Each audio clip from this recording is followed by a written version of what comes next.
Well, hello everybody. We have a few more people joining us in a second in the chat, but I figured we're actually already a little bit late. Hi, are you a man? Are you a gay man? Are you a bisexual man, but mostly really cares about the well-being of the gay community? Are you somebody that, for whatever reason, also really cares about the gay male community? Are you somebody that really enjoys listening to gay men talk trash about feminism and social justice culture and the left and other things like that? Or are you even a GGTOW or somebody that's particularly interested in GGTOW? Well, I have a wonderful little live stream show for you, and I have a new guest who I would describe as somebody who is in the last category out of all the things. He is somebody that is interested in GGTOW, from what I can tell. Say hi, because we didn't even allow you to mic check. Hey, this is David. How are you doing? Doing pretty good.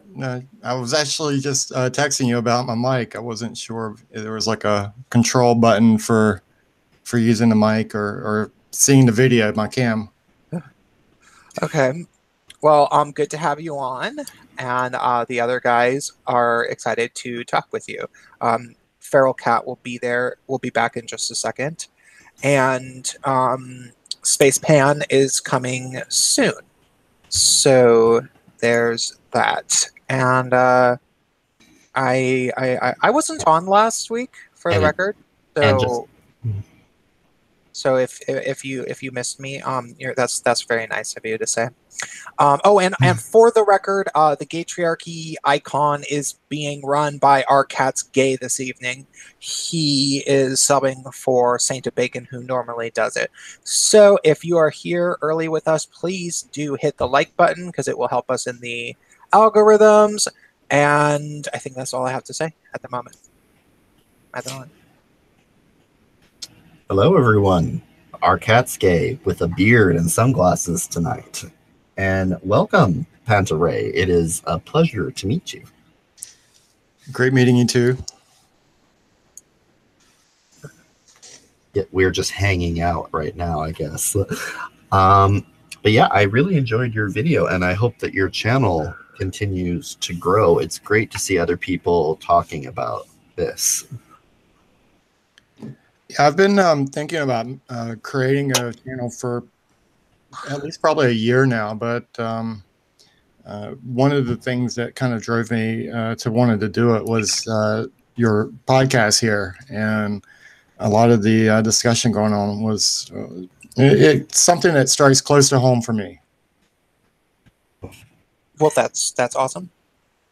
Yeah, it sounded like from your video that you have or your videos that you have a lot in common with us, and as the guy who kind of started this whole corner, this little tiny corner of YouTube, I did it because I knew that once I did, there was actually going to be a number of guys, and it would take a while for more guys to come out of the woodwork. But the second there was at least just 2 or 3 of us even, then more and more guys would come out of the woodwork. And you're the first person to actually make a video for the GGTOW playlist that we just didn't know at all.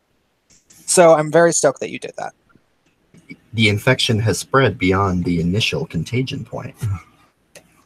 I know it's been used a lot, but it's kind of like the whole red pill moment. You know, people bring up that with other things along politics.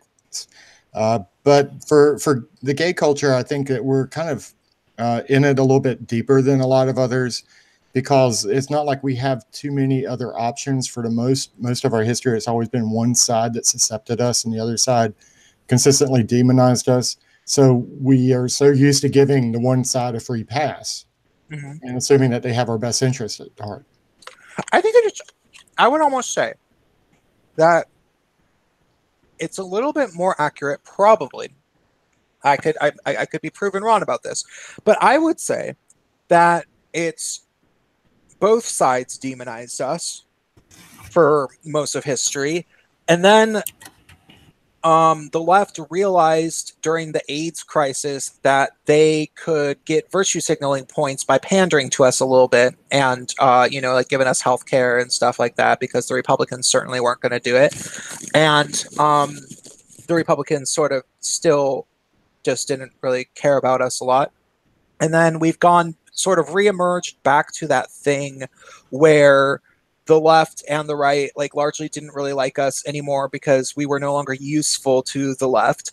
But now the Republicans are pandering to us a little bit. But you know, ultimately, long term, I don't really trust that they're going to keep up with any sort of consistent offerings to the gay male community, because ultimately there's nothing really to gain out of keeping gay men happy. Like, you're never going to get an entire new generation of voters out of it or anything. So like no political party has any long lasting interest in pleasing gay men. And I just think that gay guys kind of got to get used to that. I think of our position, like the gay male position in the political scope. I think we're kind of like Poland. Historically, we're kind of in an awkward position between two rather different powers that consistently argue about us, and we kind of go back and forth as far as which sphere of influence we fall into or with, but neither one is neither one is really going to take us on full time. And I think that we as you said, yes, we kind of have to get used to it. I don't think that Republicans or Democrats are ever, well, Democrats less so much now, but I think that Republicans might be interested in gay male political favor, let's say, not in the same way that you would say, quote, like a large ethnic demographic, because it's not so much the actual number of votes that I feel like we represent. I think for the Republicans, actually, gay men will be valuable in the long term, I think for the next 5 to 10 years, because since the left has turned on us, we represent a great story, a great conversation for them. It's like, look what they did to the gays. Like, you know, yeah. So I think I guess I disagree a little bit with you in that I think that we are. But I don't think 5 to 10 years is long term. Well, no. And here's the thing: in politics, there are no real long term solutions. At a certain point, all political alliances are short term, and whether or not they are renewed on a regular basis is up for grabs. But I think for the moment, at least in this particular conversation, we are useful to the Republican Party, and I don't think that the only real reason that I think the Republican Party would turn on us really is if it started costing them political points. And at this point, it's not very likely, I think, that we are going to see that us becoming a problem for them unless the right becomes extremely religious again, which it just doesn't seem likely with long-term demographics. I think, if anything, gay men may fade from relevance, assuming that we actually achieve what we're going for. Because, I mean, look at how much fire was taken out of the gay political activists once we got marriage equality. That was like a big thing for a lot of people. And after that, it just sort of sucked the air out of the room for a lot of them. And I feel like right now we're kind of relevant in that, you know, the left has turned on us, like I said, and, you know, people like, we're also relevant in the whole like Arab Muslim refugee crisis in Europe and to a lesser extent here in America. But we're but we're kind of a talking point, and I feel like our interests are. It's harder to say what's exactly in gay male interests, except other than like, okay, stop hating us, stop taking away our resources, and don't kill us. So as long as we get that, I'm pretty cool as far as being ignored. I prefer to be ignored and safe and happy, as opposed to being, you know, like the trans people, which are constantly in the crosshairs of everyone, and you know, it's just this big frothy latte of death that no one will. I don't know where else to go with that. I'm hoping that we'll be okay long term, and I think that the Republicans are going to be interested in us for a good while as a talking point. So I mean, yeah. As long as they get to say, hey voters, who would you prefer? A bunch of Islamists living next door or a bunch of gay guys? Like, what would you actually like when if they get to say that? It's that's a pretty powerful talking point. It will be our ultimate sign of assimilation when the gays become like when the Republican Party becomes as gay like friendly as part of their like counterculture to the left right now. Mm-hmm. And we have Farrell back. Hey, how are y'all hearing me? Good. Good. Excellent. Yeah, looks like a reboot was exactly what it needed. Thank you, Prince. Yeah. Sounds good. We were having audio issues, and now we're glad that they are no longer audible. Well, typically people are glad when they can't hear me, so that'll work. Well, it is the internet. So, I was just going to ask our guest, what would you consider your political alignment? Because I know so little about you. Most of the tests I take are pretty close to either center left or just kind of like when you do the whole 4-quadrant political quiz. I'm a little bit kind of southwest of center. That's kind of where I was. Yeah. But did you find yourself not able to answer multiple questions? Kind of. I've had multiple issues with some of the. It's not just the one political compass test, but just about any political test that I take. I'm like, well, this could be taken many different ways, and it's kind of hard to nail down. But part of that is sort of the way I think. I look at something, I'm thinking, okay, this is a trick question, or could it be taken different ways depending on perspective. Did you watch the episode, Panta, where we took the political compass test with Prince, or rather Prince took the political compass test? No, I haven't seen all of the podcasts yet. It's just they're really long, and I usually tend to watch them when I'm at the gym. So yeah, they are quite long, and I wouldn't blame you for not having seen all of them. But you should definitely check the political compass one. I forget what we called it, but it says in the title. Prince, I think, definitely very. He demonstrates very effectively his thought process. And were you drinking that night, Prince? Yes, it was. Oh, that's right. I made it. Game. Yeah, I made it into a drinking game because of the fact that I knew going into it that was the only way I was going to be able to get through the goddamn thing. It was a bit excruciating. So true. Yeah, no. Somebody in the chat said Prince doing the compass test is very long and painful. Okay, you're telling me. All right. I think it was definitely the definitive case of overthink. Well, yeah. I think when the question is like what's closest to you, you have two options. But there was numerous different times in which the question was so unanswerable to me that I almost answered something just because it was like, okay, that seems like the closest thing. And then I thought about it deeply, and I realized that would have been supposed to be taken. but and then I thought about it deeply, and I realized that was like the exact wrong answer, and that I was doing something because, like, for whatever reason, I couldn't answer the question. So I felt like going one direction, but then I thought about the logic of it, and I meant to be going the exact opposite direction.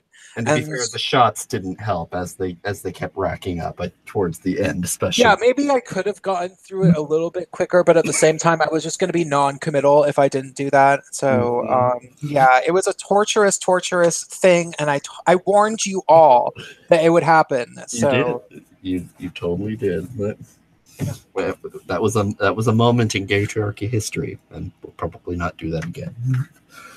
But who knows? Speaking of shots, anyone else drinking? Oh, I wish. I'm on a 0 alcohol diet right now because I'm trying to get back into gay form. Right now, I'm just sort of between. I'm not quite dad bod, but I've lost a lot of weight, but not nearly enough since our people are so cruel. Yeah, I went there, did that in my 30s. Did the whole clubbing scene in my 20s, and then started gaining weight in my late 20s and stopped going out in my 30s. And when I was nearing 40, I decided to make a change, and I lost over 100 pounds. Oh, damn. Very good.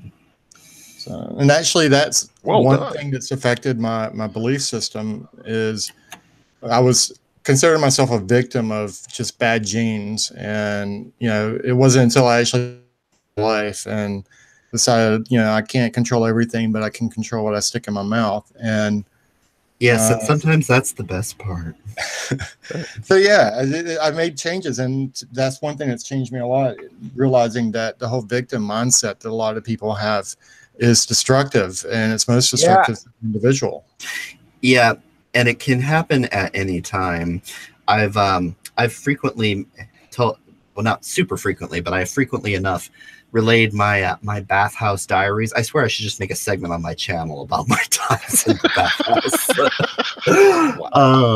But it's funny though, because I really, in all honesty, all jokes and like salacious stories notwithstanding, I really do believe that the bathhouse represents one of the most, elemental representations of when gay men get together. I mean, like, there's loud music, everyone's really interested in basically one or two things, like either getting it or like getting it from someone that measures up for them. And it's a little microcosm. And when I went in there with the mentality of like, oh my God, why don't I look like all of like the porn star people? Like I was miserable, and I would leave dejected. And when I went in there and just decided, I'm just going to look at the people I want to look at. I'm going to smile at people. And if they don't like it, well, I'm still going to smile. And you know what? I have a lot more fun now. Unfortunately, we don't have any bathhouses in my state that I know open of. one. Oh, it would fail. I'll open one in your backyard. This is the Bible Belt. Yeah. Well, then you should make another Southerner. Well, you should make a biblically themed bathhouse. Oh my God, call it Gomorrah. Yeah, I think there's one in Charlotte, but not in Raleigh. Is it biblically themed though? That's what the world needs, is a biblically themed gay bathhouse. It would probably be better than a Quranic theme. Well, you could have that on Diversity Week. Oh God! Now I'm going to start coming up with Quranic names for bathhouses. Oh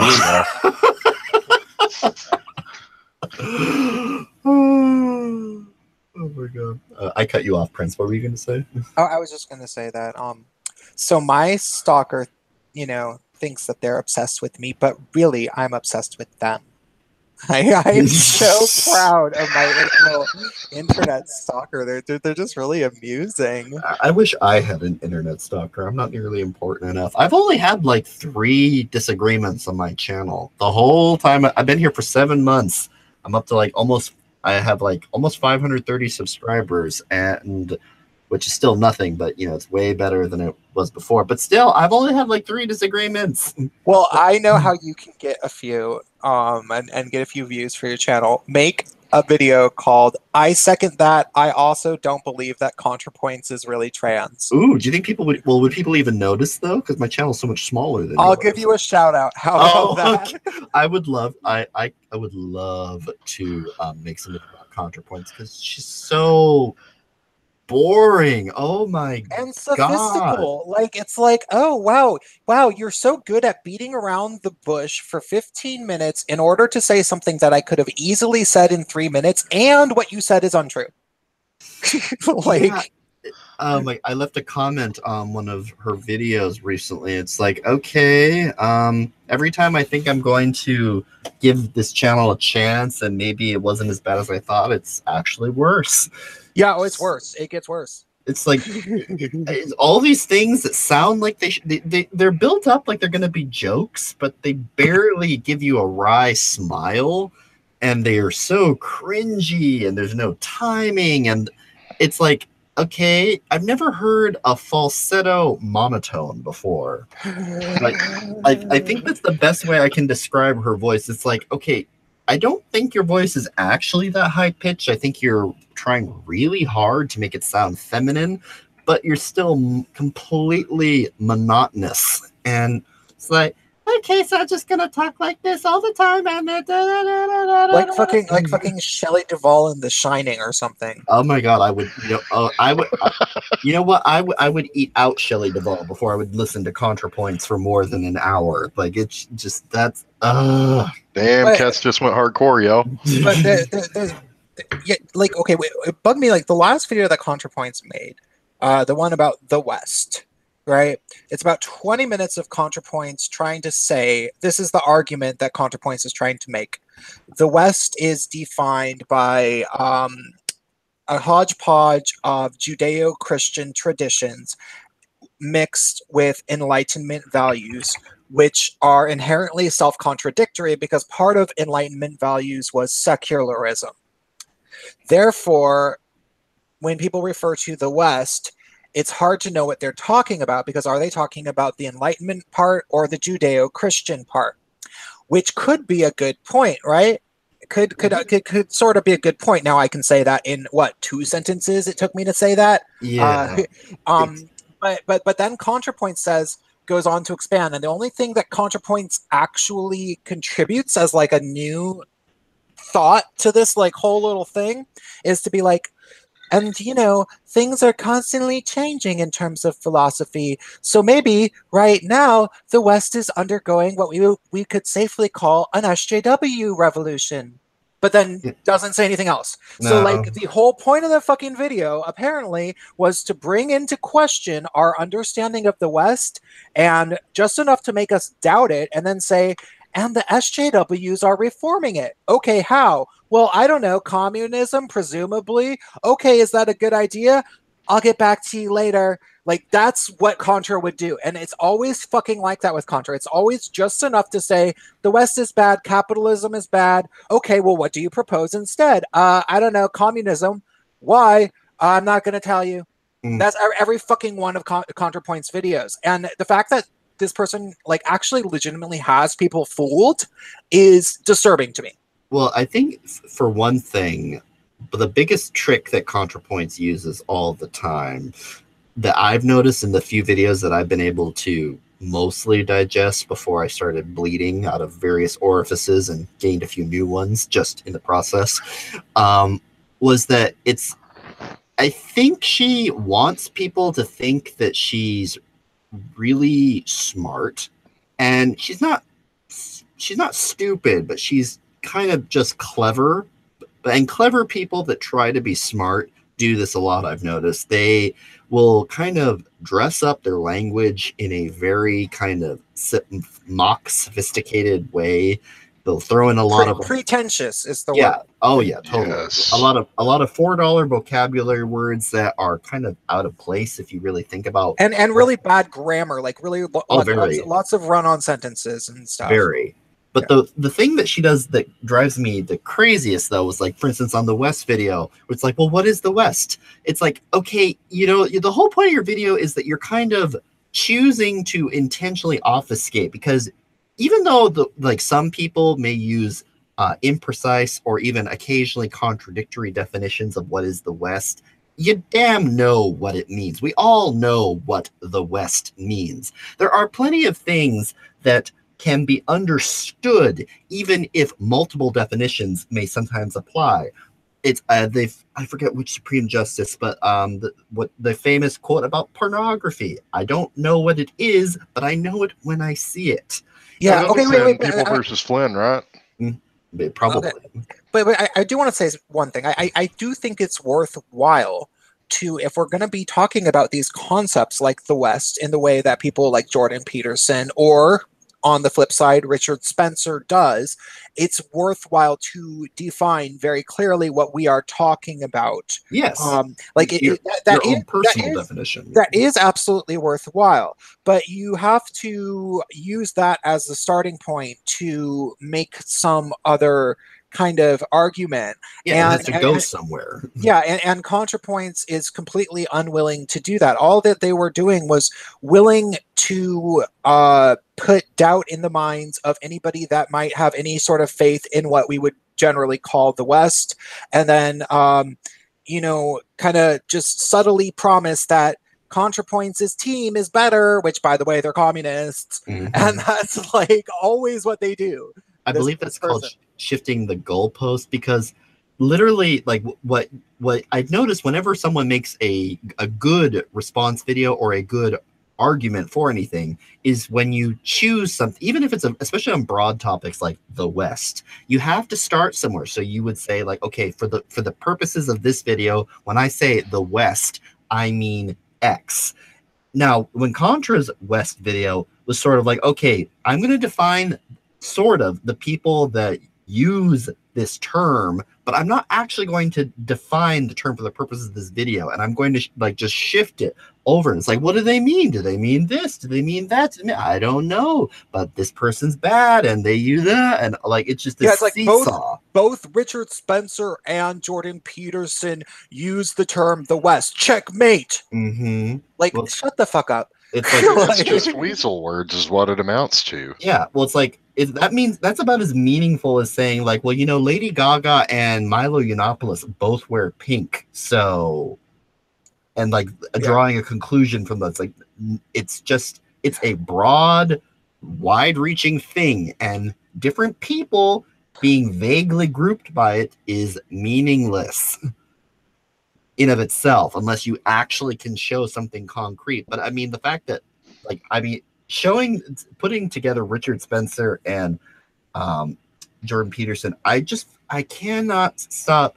I used to laugh, and now it just sort of gives me a headache. How can anyone honestly take the idea that Jordan Peterson is alt-right whenever they say this, considering how much the alt-right and Jordan Peterson don't like each other?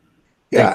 They're actively opposed to each other. How can he therefore be part of something that rejects him? Well, you're talking about people who often define anybody to the right of them as a Nazi. They don't make distinctions between alt-right and center-right or anything really to the right of them. They just call everybody a Nazi now. And that's one thing that's driven me to walk away from the Democratic Party. Exactly. There's no precision of language whatsoever.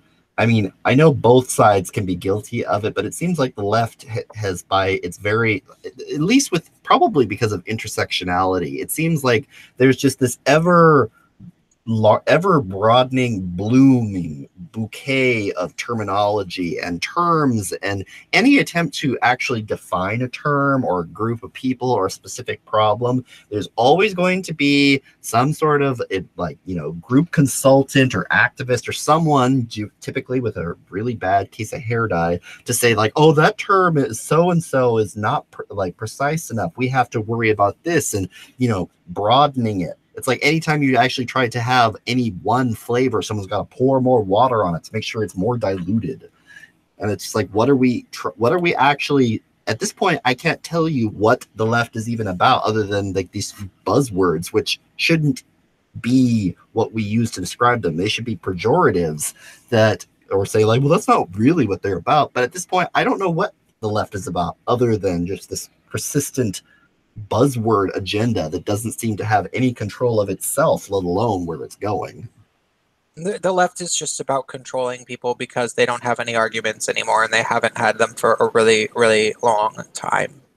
That's all it is. It's like, defy us or we will ruin you, because we have nothing to offer you. Yeah, I guess you're right. It's just so sad that it blinds so many people. I mean, I myself was completely blind to it as recently as a year ago. I was just completely in it. It's a fairly recent change. I mean, I was happy among the left, and I didn't notice a change until about maybe 2 or 3 years ago, really. And it wasn't like this before. Or at least we didn't notice. I don't know. For me, when I noticed, because Prince, now that I've been going through your old catalog, I mean, you've been talking about this for a while, so I know you've been saying that this issue has been, and I'm sure you Farrell, probably noticed this too, because you're a little bit further down. I was going to say more political, but sure, whatever. Salt yourself. But yeah, like during the Obama years, I mean, granted, I was a bit younger, and I live in California, and I'm gay, and so there's a lot of blinders that you sort of get bolted on from a young age when you're a gay Californian. particularly in the Bay Area. Like, you're just sort of like, okay, welcome, new Democrat. But yeah, after Obama, I remember I was really upset when Trump was elected, like everyone was. But very quickly I noticed that with the Antifa and the Black Lives Matter protests everywhere, that it's like, okay, I know I'm supposed to like this stuff, but I don't like what they're doing. And oh my God, these people are really racist and violent and homophobic and what? Like, that was when I was like, okay, this shit is just out of control. Hey, everyone, if you're just joining, please do hit the like button. And unfortunately, I have to use the restroom, so I will be gone for a moment. But keep this chat going, okay? Please, thanks. So what was your wake-up moment, Panta? I don't know if it was one particular moment. I think it was just a culmination of many moments that kind of jarred me. I remember one was with Black Lives Matter. You had them even protesting. There was a black cop that shot a black guy in Charlotte, in my state, and they had riots. And that didn't make any sense to me. And I noticed in the news, if it was a black cop, they just said a cop shot a black man. They didn't say it was a black cop. But if it was a white cop, they would say a white cop shot a black man. Yeah, and then you had the Milwaukee CNN video where she cut the guy's sister's comments short, saying she was calling for peace when she was literally saying, take that shit to the suburbs, burn that down. And, you know, it was kind of situations like that that made me realize the media is full of shit, among others. But I don't know if it wasn't any one particular moment. It's something that's been building up for a while. And it is from the gay's point of view, one of the things that really made a change for me was after the Orlando Pulse shooting. The next day we had a vigil outside the main gay bar here. And you had the head of the LGBT center. You had one guy who was from Raleigh who used to work at Pulse and recently moved back to Raleigh who spoke. And you had two other speakers. There were four speakers. There was those two and two Muslim clerics talking about the religion of peace right after one of their people shot up 50 people in a gay bar. And I was furious. If he had been a Christian, I would not want to hear about Jesus right afterwards. It was, yeah. I mean, yeah, that's kind of tacky. It's beyond tacky. I mean, it's so nakedly political. It's like literally like, okay, now we got to make sure that we're shown to like that the LGBTQ plus IA alpha is not Islamophobic, and we are doing all the things that everyone expects us to.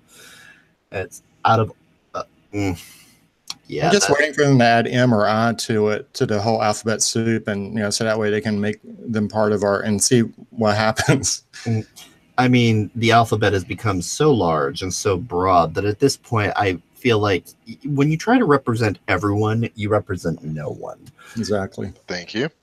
And Spaceman has joined us. Hello, hey, Spaceman. Space, how are you? He's being censored right now, but he is the mute. Mm-hmm. Now that sounds. He's just shy. That's extremely ableist, Jason. Like, I just can't believe you would say that. But I cannot enable ableism because so I must disable your ableism. Okay, you're making me go cross-eyed. Quit that. Oh, hey, can you guys hear me okay at all? Yes. Yeah. It's probably, it sounds like shit, right? It's just awful. Sounds fine. Yeah, no, I'm on my mobile. Yeah, so I couldn't get my desktop to do anything. Yeah, that's just a lot of Chinese pop music. So I'm going to probably just mostly shut the hell up for most of this one. But I'm glad I made it. But yeah, I'm in Hong Kong right now. So that's why I'm still kind of getting my shit together. I haven't moved into my actual place yet. So I'm still kind of just like hopping around from place to place. But I did a really good job condensing all my shit into this like Mary Poppins style massive tower that I carry with me. I don't know. I was hoping to get mugged or whatever. Please tell me you're going to take a lot of videos. I already have. Oh my god, I have so many crazy stories. Well, you better like this fucking house. Dude, this area I've nicknamed it Ancafistan. because the cows here just like go wherever the hell they want. Like they have tags, but like no one cares. They just like walk around. They just like hang out in the road or like whatever, sit on the beach and chill. Wait, and just shit everywhere. In Hong Kong? There's cows everywhere. There's so many. Yeah, I'm on Bantao, this island. Oh, okay. Like the airport and the rest of Hong Kong. You're really far away. Stop here, but I've been all over this place though. I had to like do a million things. Anyway, that's where my brain is. I'm sorry I missed like the first however of it. I really am disappointed with this McDonald's. I was trying to get on their Wi-Fi, but it just like doesn't work. I don't understand the point. Well, yeah, I mean, McDonald's Wi-Fi is basically unusable in the States, and unless, I mean, I don't know, have you found public internet in Asia to be greatly better than it is here? Oh, you mean I haven't, but my experience is from being in China, so I didn't expect anything. But yeah. Hong Kong's been pretty much better across the board. But in Minnesota, in Minnesota, McDonald's has dank ass internet, so I don't know. Yeah, probably because in Minnesota, there's not a whole lot of other people probably using the Wi-Fi as opposed to like in China or here in California where you have like several hundred people. Hipsters, homeless people, everyone's on the Wi-Fi and so you get dial-up basically, but without a cord. But that is way off topic. But yeah, so I'm back, by the way, if I didn't say so. You are back. Spaceman was just telling us about Hong Kong. Apparently it's full of cows. Yeah, that is not what come to mind. And Kazakhstan. Now, shouldn't it be something a little bit more Chinese sounding, like Cow Wan or something? Ooh, I like that too. But I was mostly because they're doing whatever they want, so they're like, they're my fam. They're ANCAP fam. These cows, I can feel it. I can see it in their eyes. They want to be free. Mm-hmm. I think that if any animal embodies slave culture, it's definitely the noble cow. Considering that they represent genetic engineering and slavery for multiple products, including their very flesh and offspring. Yeah, they kind of got a shit deal. Yeah, there's billions of them now. They're probably better off in other parts of the world where they don't eat corn all the time like they do here. But yes, our cat's gay has succeeded in derailing the conversation with the skill and grace that I do in every episode. So I'm going to be quiet now and let other people talk. Speaking of China, there's a word that I've come to learn. I don't know how to pronounce it. It's spelled Baizuo. Like Baizuo. That's what it is. Mm-hmm. Dude, a little kid at the airport totally called me that. I don't know if I heard him right, but I swear he was calling me that. And I'm like, bitch, you're probably actually a communist. Like, don't even talk. Like, fuck you. Is that the white liberal or white? Yeah. Okay. It's white and left. It's white left. Okay. It's a super funny term. Yeah. Yeah, it's funny that it exists. I heard that on Tim Pool. I didn't know so I thought it was just referring to like obnoxious obnoxious Western liberals. I didn't know that it was used as a common pejorative just against any foreigner. For SJWs, actually. It is actually a little bit honed in on that. Well, then why did they think that you were a bisexual? Well, he just looked at me and just like looked weird. Oh. Well, fair enough. Do you have colored hair and glasses? Well, right now I'm in my full ANCAP outfit of like all black and yellow. Because I don't know, I like it. I have these pants. There's just a pattern of Vinkies overlaying over each other in black and yellow, and then my Anything Voluntary T-shirt that I got for binging on all of the videos at LearnLiberty.com. I'm so good at shilling. Someone should really pay me to shill. I do it on accident so often. Anyway. Yeah, that definitely. I could see how to the untrained eye, or really any eye, you might casually assume that a long-haired person in bizarre clothing might be a bisexual. So I guess there we go.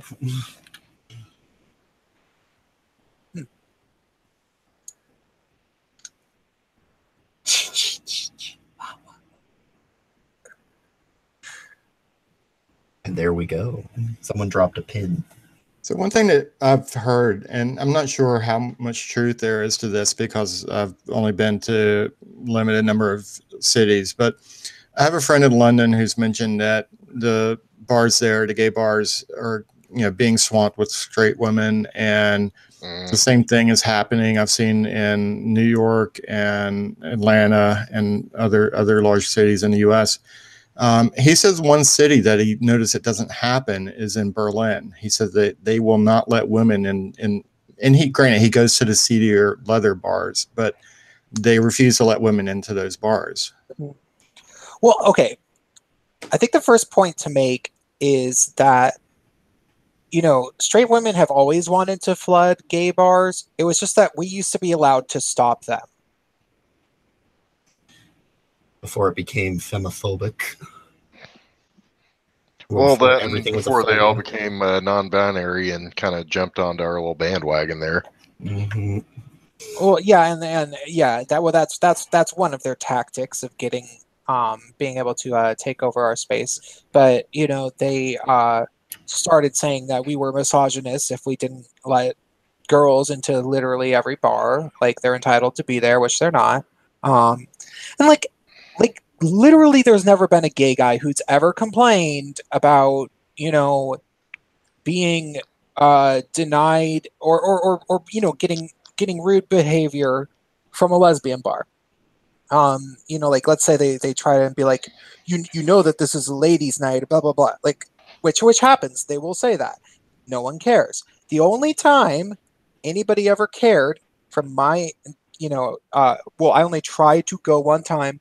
I went to a girl for girl party that was literally at like this giant warehouse type venue, and I was with a party that was like 9 lesbians for like one of their birthdays, and I was the only guy there. And then they tried to not let me in, or they tried to not let the whole party in. And so of course all my lesbian friends were like yelling at the door guy, because obviously, like, what, you're going to not let us all in because there's literally one guy with us? That was the only time anybody ever made an issue out of that type of scenario in reverse in my entire memory, because I don't want to go to lesbian bars. You know what, though? The truth is, Prince, no one wants to go to lesbian bars, especially lesbians. Yeah, we had one here for a couple of years, and that closed down pretty quickly. Oh, I remember hearing about that place, but they call it Clamatos. It was Les Beaux. No. I wrote a script that I'm going to be recording when I actually have a day or two free, which is all lesbians want the D steel man, which is the notion that a lot of people don't believe that lesbians are even real. And I'm like, okay, well, enough people believe that I might as well like run with the argument and think about logically, is that true or not? And obviously we have the anatomic angle of just lesbians can't receive much pleasure from sex without being penetrated, if any pleasure at all. That's the anatomic angle. But the biggest way of noting whether or not lesbians might be real or just they're all going through a phase or something is that we don't have a lot of tangible evidence that they exist, in the way that they can't keep bars open and nothing's ever marketed to them. Granola? Yeah, except for Subarus. Well, lesbians have never really been big clubbers. I don't know. I think that I'm a believer in picking your battles, and I think we've got a plate full without trying to get on the poor lesbians. Oh, well, I make it very clear in the video that I'm not actually making this argument.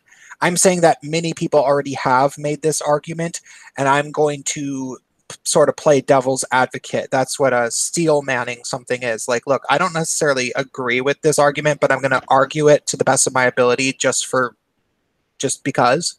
But I say that this is not my view, actually. Yeah, I actually commented on Panta's GGTOW video, because at one point, Panta, when you were talking about gay bars and how they've been fading for the last few years. And it is true. A lot of people are kind of pointing to like, well, if gay men really care so much, why don't they go to the bars more often? I think that it's kind of a not chicken and egg situation, but I was wondering after listening to your video if maybe, I mean, yes, we don't need the bars as much as we used to because we have Grindr and society's more tolerant, blah, blah, blah. But at the same time, also, I wonder whether part of the reason that gays have been migrating away from gay bars is because of this slow creep, which is only accelerated from feminists and other groups, but as they keep finding weaknesses and keep flooding in more and more, and thus the bars become less and less palatable. What do you guys think? Well, I don't know. I mean, what was the latest that happened with Grindr anyhow? It was like some ugly ass Asian guy trying to sue them. Oh, really? I thought it was some chick that I saw. They ended up caving to her. Oh, I got to check this out. Wait, I haven't heard about the girl. No, but yeah, I thought I got it from. I thought I got it from cats. I may have been smoking crack again. I'm sorry. It happens from time to time, but I got to find out about this. Trump supporter says he was booted off Grindr. I know that. Okay. I think it was from. That's Chadwick Moore. Who is he's like besties. God. He's besties with Milo, and he kind of is a provocateur. And he's not bad looking. Oh no, he's pretty cute. But I know him. I used to know him like 10 years ago or so, like a long time. And he had on his actual Grindr profile that I forgot what it was. I forgot what he actually said, but it was something like, "There's only two genders." Oh yeah, that was and he was probably hoping that they would kick him off. Maybe he does like to stir the pot a little bit. Okay, yeah, but that's still screwed up. Yeah, it is because he should be able to say that. But I mean, are we surprised because Grindr has officially made its stance that they are inclusive to the people that pretend to be non-binary? So no. That goes along the lines, goes in line with what they already sort of said that they were going to do to a certain degree, but they never really told anybody that more than that. I'm changing it to what I was talking about. the Asian guy who is trying to sue Grindr over racial discrimination. Nobody ever said that you weren't allowed to have a type. Like Chadwick Moore denied that non-binary is a thing, which could be considered hate speech. But is it hate speech to say that you're not interested in dating Black or Asian men or whatever? That is something that Grindr has never really said. And that would be, they would lose about 40% of their profiles if that was determined. So, but not only that, but if they went down that road, you could easily say that people who refuse to date someone who is fat or who is old is going to be, fat shaming or ageist. Oh God. Yeah. And then women, because now women have to be there too. The next option for Grindr, for them to show how completely woke they are, other than changing their name to Woker, would be if they add a if they add like an ist button, like, or no, I just lost it now, but like if a shaming button or something. Like if someone says something mean to you, like you don't report it as abuse, you actually report the kind of shame. Like, okay, my God, the SJWs would need a towel. Oh my God, they would.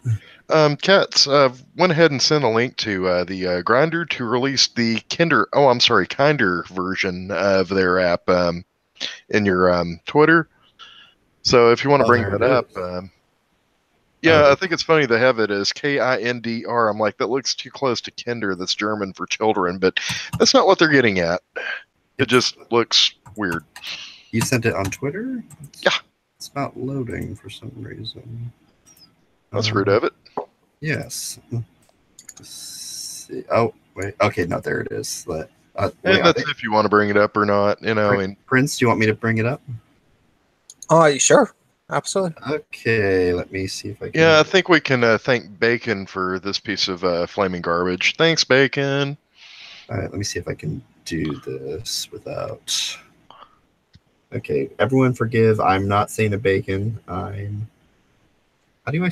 Okay, screen share. Okay, I don't think I have any incriminating information on here. Okay, are you seeing it? Mm-hmm. Okay.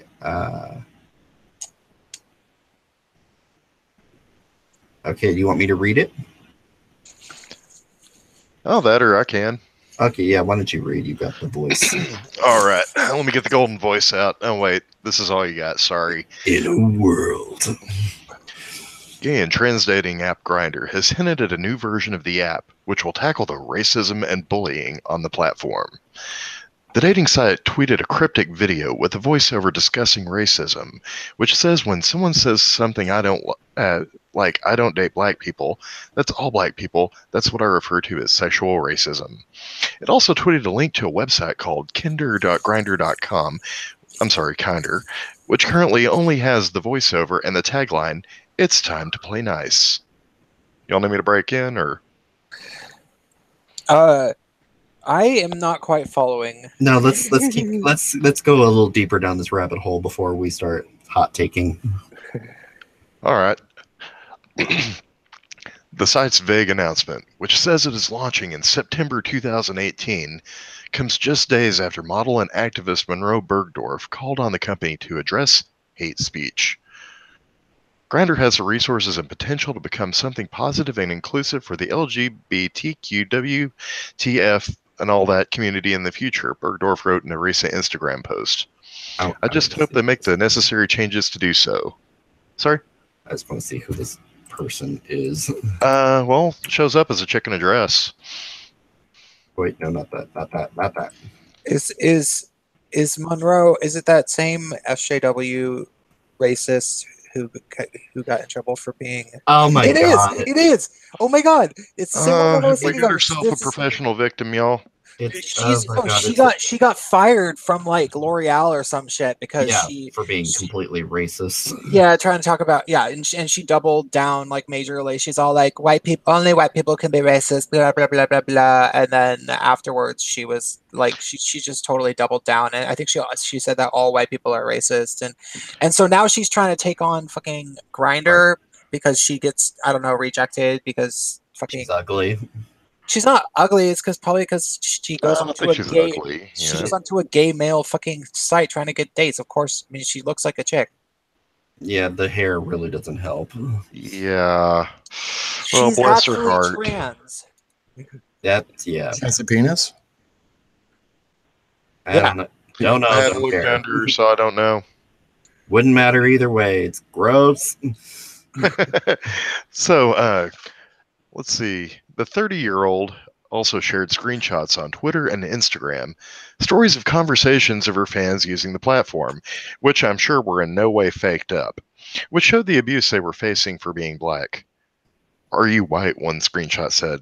"No cotton pickers," said like anyone actually says that. Okay, all right. I am from, BFE in the middle of nowhere, in probably the most redneck state in the nation.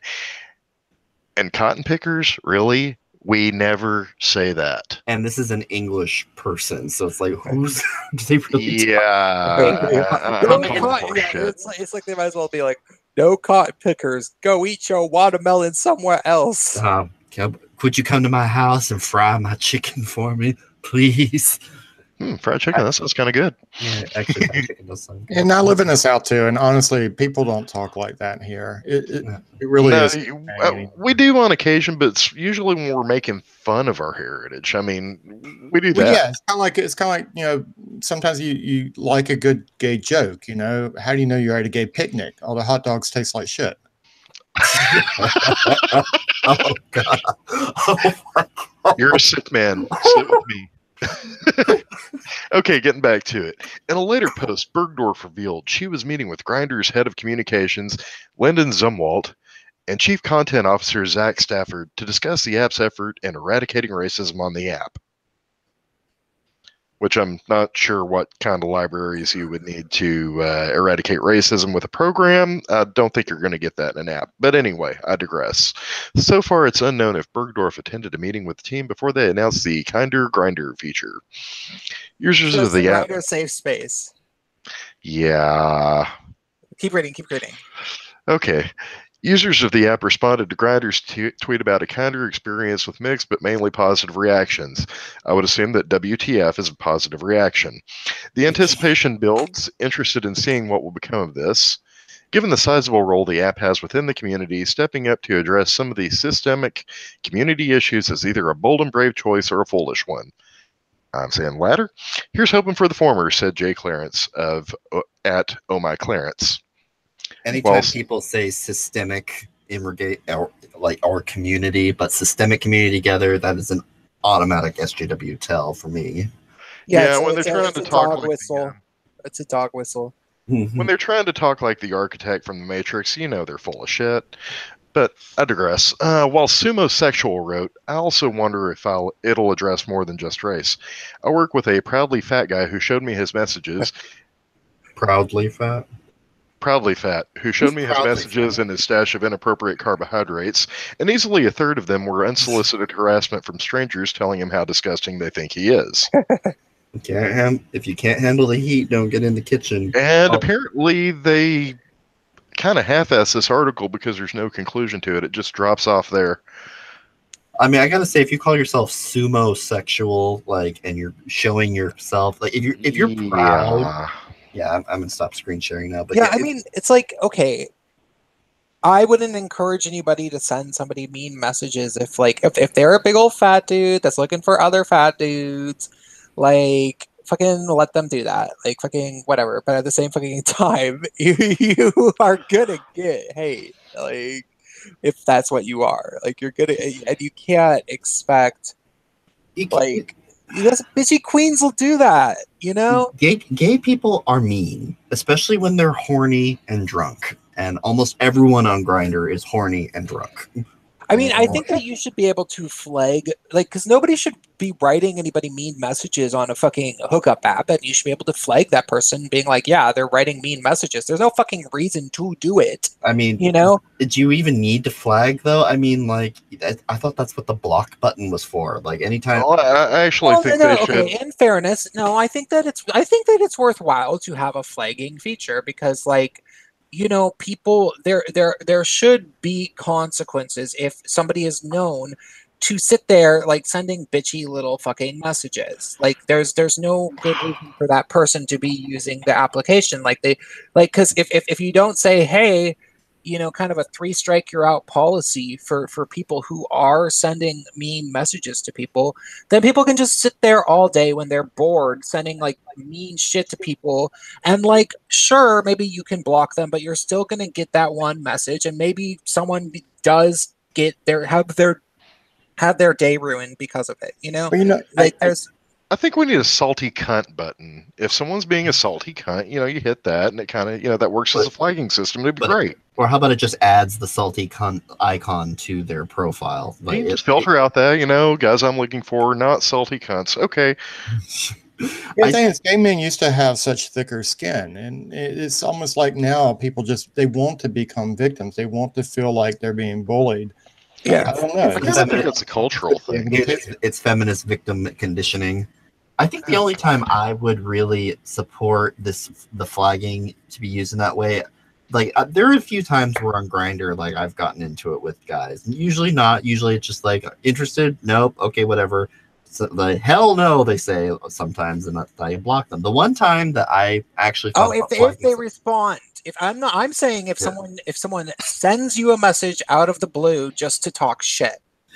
Well, here's what I was to say. It's this guy one time, we had a disagreement, and I blocked him, and then he created a new profile just to talk to me, just to fill me with abuse. I think if you get at the point where you create a new profile specifically to go to talk to someone that blocked you, and then I think that is for me the best reason to flag someone. It's when you, because I mean, blocking to me solves pretty much all of the features. But if you are finding ways to bypass the blocking specifically to harass someone, I think that's the point where something more, I don't know, admin needs to go in.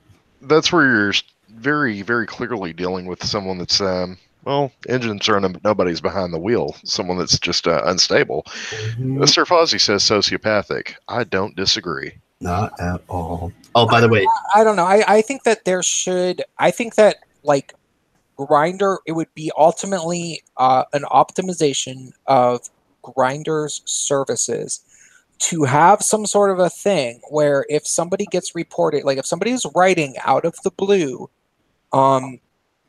purposefully negative messages to strangers that do not need to be sent, and Grindr determines that yes, this was, you know, a mean message that got sent for no reason, like it was sent out of the blue, that person gets 1, 2, 3 strikes, you're out. That account gets deleted. I think that ultimately their Grindr would be a better platform for its users that are actually just trying to hook up and go on dates. If the goal is to hook up and go get dates, then I have a simple solution. Get rid of all of the 18-year-old twinks who say, like, I'm not here to hook up, just here to meet people. If you're on Grindr and you think that it's gay face, well, not even gay anymore, but if you're on Grindr and you say not here to hook up, then that would be my criteria for banning you from the platform. Okay, whatever. You know what I'm saying, though. You know what I'm saying. I do. Because there isn't any reason to. Okay, and you can't let it go too far in one direction. You can't totally give the SJWs control of something so that, you know, everybody has to pretend to be attracted to chubby mixed race Black and Asian guys, or or not passing trans people, because that's where they would really get it. Yeah, and then, or like, you know, be open to sticking your penis into vaginas, but like you can't let them win. But at the same time, if you were to say anything goes, that would be inviting SJWs to create accounts just to fucking troll people so that they can make some noise and have control over the fucking platform. I think maybe, I guess what I would want is a a clearly defined and verifiable bad actors program. I wouldn't want the kind of like Twitter nebulous, like anything that resembles hate speech. And I certainly wouldn't want to use I certainly wouldn't want to use anything that is as vague as just like harassment. I would want to be like things like with very specific criteria, like creating multiple accounts and to repeatedly go after people that have blocked you. As you said, giving frequent and unsolicited negative attacks. But even that, though, is I think the biggest thing. Blocking solves almost all the problems, except for people that create multiple accounts to keep going after someone. I think if you basically just made sure that people understood, like, okay, block means block, no means no. But I think that would be the easiest way to keep Grindr good, is if we just made sure that people weren't creating sock puppets specifically to get around blocking. Now, don't you know, no means no only applies to straight white guys. You know this. Mm-hmm. Come on now. Totally. But yeah, you got brought up, Sir Fozzie, he says that would be extremely hard to enforce. And I agree. I mean, people come up with code words all the dang time. So I don't know. I'm not the type to actually dish out abuse just out of the blue, but yeah, when I'm getting it and they're not letting up, I can dish it out pretty damn well. I think it's a good point. I'm just saying that, like, bad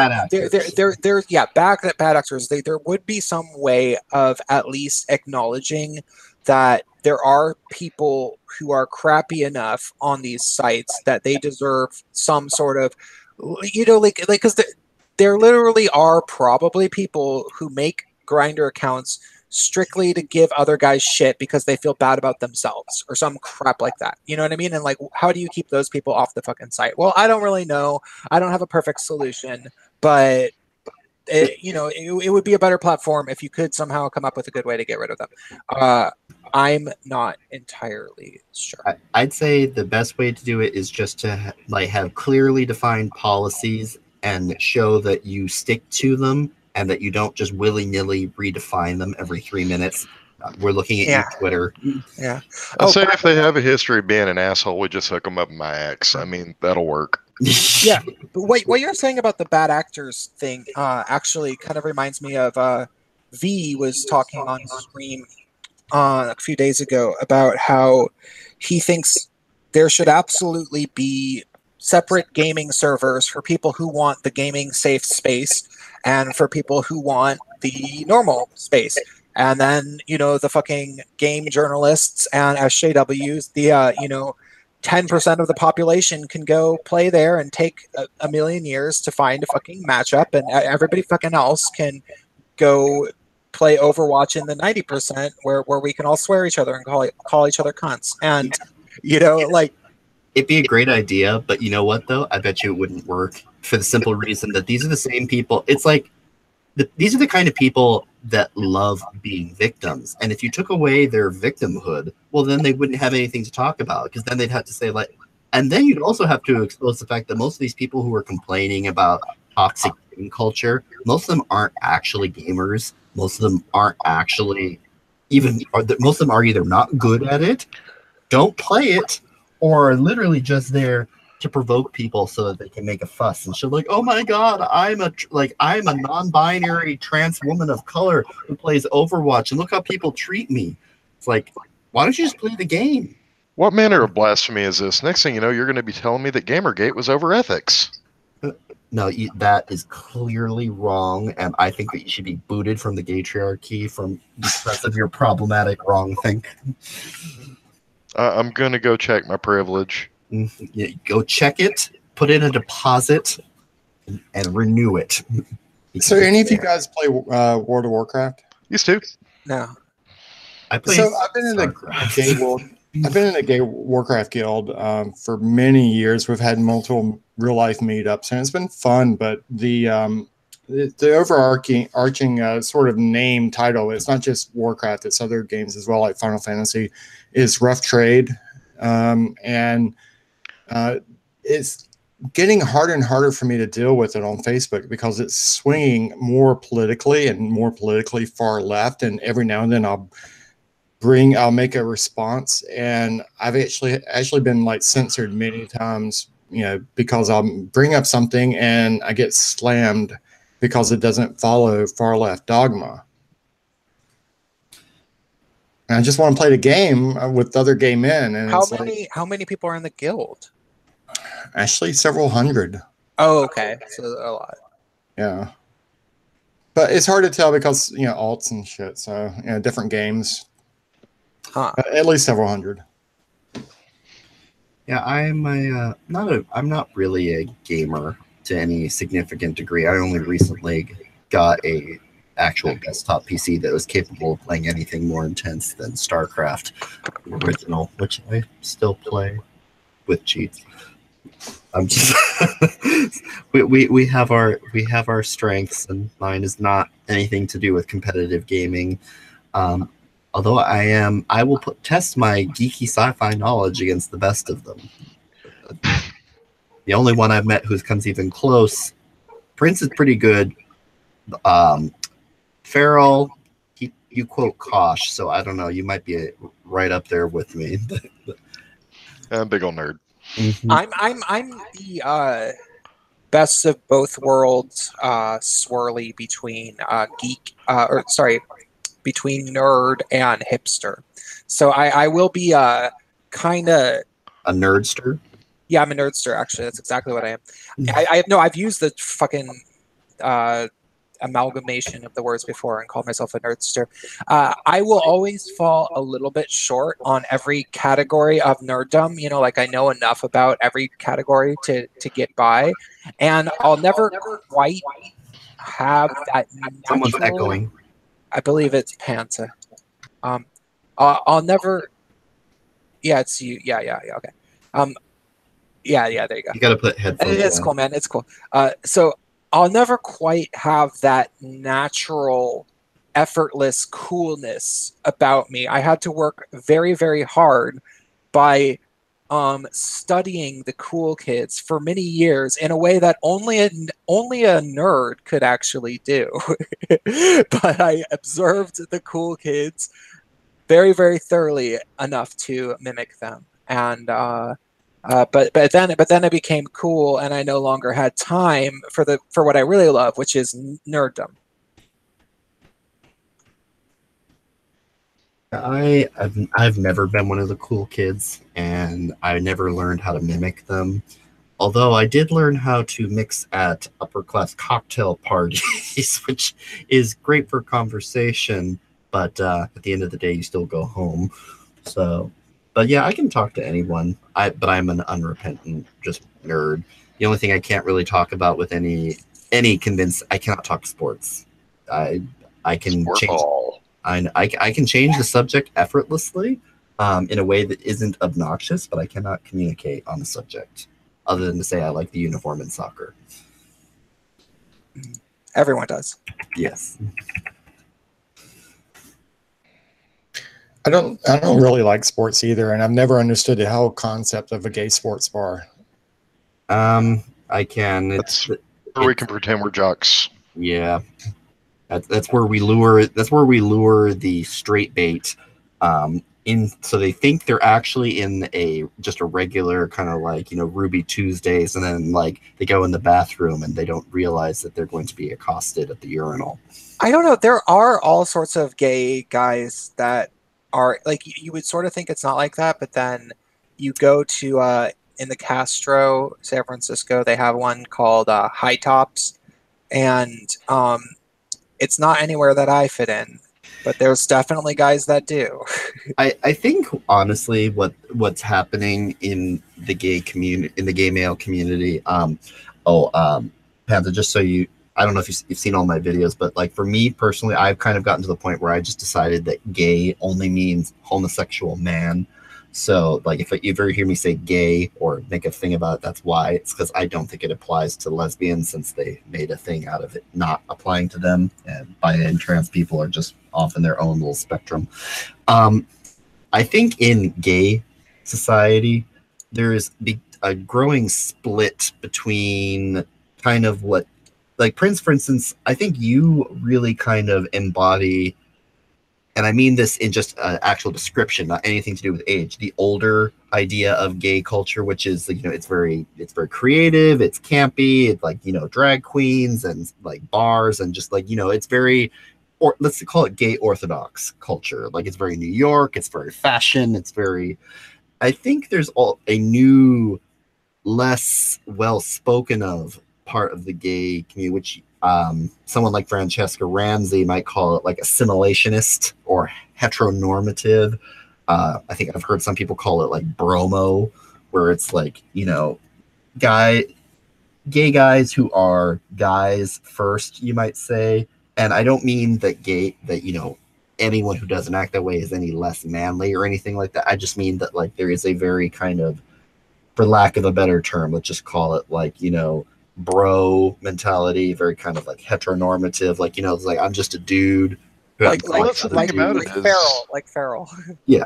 Straight guys are not a monolithic group, and I kind of think it does a disservice of putting them all into one category like that. Oh, yeah. There's Definitely. just this huge spectrum, and I think it's finally getting with gay people to where we can have everyone from the CrossFitter that tells everyone that he's on keto to the crazy ass, rednecks that like to blow shit up like me, or, any of those other, different types. I just think that gay culture has finally gotten to the point where we can start looking into those avenues. It's like it's coming to fruition, if you will. I think a part of that might also have to do with the fact that part of the reason why gay culture is becoming more diffused, let's say, is the same reason why gay bars are kind of drying up. Is like, I mean, yes, part of the thing with gay bars is that, they've sort of been victims of hostile intersectional makeovers, but the thing is, as more and more parts of the country become more accepting to the idea that, being gay is really not that big a deal, well, when it ceases being a big deal, it also ceases being a very essential part of your personality. So I think that we're seeing, especially with the younger gay generation, like I remember growing up, when I first came out, at first it was a big thing. It's like, I'm gay and I'm gay. The fact that the newer generation doesn't even feel a very strong need to come out is, I think, kind of where we're going. It's like there are always going to be stories of people that need to come out and reasons for these things, and there will always be a gay culture, but I don't think it's quite. It's just not what it was. You know, I actually like what Farrell was saying about, people, gay guys having sort of like the freedom to be themselves. Just be themselves. But I think that one of what should be examined is the other end of the spectrum, which straight guys are more allowed now to do things like potentially become a fashion designer or, design whatever the fucking else gay guys are supposed to be good at. Gay guys can be more macho and straight guys can be more feminine. Yeah, and so because it used to be that, like, if you were in the theater club in high school and maybe you were at all interested in having cool outfits, like, people would think of you as gay. And now that's not necessarily so true. And so, like, gay guys are allowed to be on the fucking wrestling team. Straight guys are allowed to be designers. And the niche of gay culture that was sort of just the things that were left to us by virtue of the fact that straight guys were unwilling to do them is maybe going to, like, shrink a little bit, and what is allowed to us will also expand. I think a lot of it has to do with and I mentioned this a couple of times in a video about the mainstreaming of gay culture, and this is true of we're a small minority. We have to admit it. We're like 2 or 3% of the population. And roughly. Are you talking about global or nationally, or? I guess it's kind of debatable. Like, I don't think we have good figures globally. I'm going nationally and assuming that's probably the norm in other countries. Considering other countries are less likely for people to be open about it. Yeah, that sounds fair. But anytime you have a small minority that gets part of their culture mainstreamed, there is, and I hate to go into the whole MTV decoded, the root sort of view of, because they've had some videos about certain parts of Black culture that have been mainstreamed by white culture. And they feel like these words or these terms or these dances, whatever, these styles have been ruined by white culture. And I mean, I don't want to go down that road because I think it's mostly ridiculous, but there is a hint of truth to a lot of it. And I think with gay culture becoming more mainstream, we've gained some ability, some freedoms that we didn't have, but we've also lost something. And it's kind of intangible in a way, but in a way it is when you look at things like the gay bars closing and whatnot. I totally agree with you. I think we actually talked about this on the last episode just recently, where an example I used for this was Jewish culture. On the East Coast, you see a much more pronounced and separate Jewish culture because it's a more historic area with longer populations, longer histories. They do have the history of being a more segregated population because being Jewish was not. I mean, it's becoming a problem again for different reasons now. There was a lot of anti-Semitism, and so that kind of drew Jews together, whether it was willingly or ghettoization by force. But the process of being put together in Jewish ghetto neighborhoods, literal ghettos, people, not the other ghetto, was this flourishing of Jewish identity, because putting all these people together, being only around other Jewish people, they do create this, in many ways, just very beautiful and vibrant culture. But of course, this vibrant, beautiful culture is blooming out of, the need to protect themselves because they're being discriminated against. On the West Coast, the population isn't as established, and there are a lot of Jews on the West Coast, but there's not really the Jewish neighborhoods, the Jewish cultural identity. West Coast Jews tend to just you meet the Orthodox people, you meet the people in like Halal and other groups, but typically speaking, I'd say Jewish people on the West Coast are just not as culturally Jewish. Maybe they go to synagogue or whatnot, but I mean, at that point, it's just like being Catholic. It's not like they're not Jewish, capital J, all caps, like they are on the East Coast. Not all, obviously, but. And I think that's the thing with gay culture. As we become more accepted, the need to stick together for that safety, it's never going to go away entirely, but it's just not as essential. And so on the one hand, that's good because we are safer, we are more accepted, we are free to be ourselves. But of course, without being stuck together in a room, we do stand the chance of losing some of those things that did make us special as a group. And it's a pro and a con thing. I don't know if there's really a absolute answer as to that. It's like, is it a good thing? Well, yes and no. It's good that we're not being discriminated against and that we don't need to, have our own culture because we're not accepted by the broader culture. But then there's also the loss of individual identity. So there's not, as you can see by my tangent, there's really not a definitive answer to that. It's like there are things that we're going to lose in the process of being assimilated and mainstream. Well, it's not, mainstreaming makes it sound like it's something that's like happening to us. Like, we're being, acceptance comes with a certain loss of individualism, or not. I'm floundering out here. Yeah, let's put it another way. I think I may have lost my. The fact that it's not clear cut tells me that it's closer to the truth. The truth is almost never black and white, and for it to be in a gray area that's hard to define, and it can go, well, it's a little bit of this, a little bit of that, tells me we're zooming in closer on the reality of how it works. Yeah, I totally agree with that.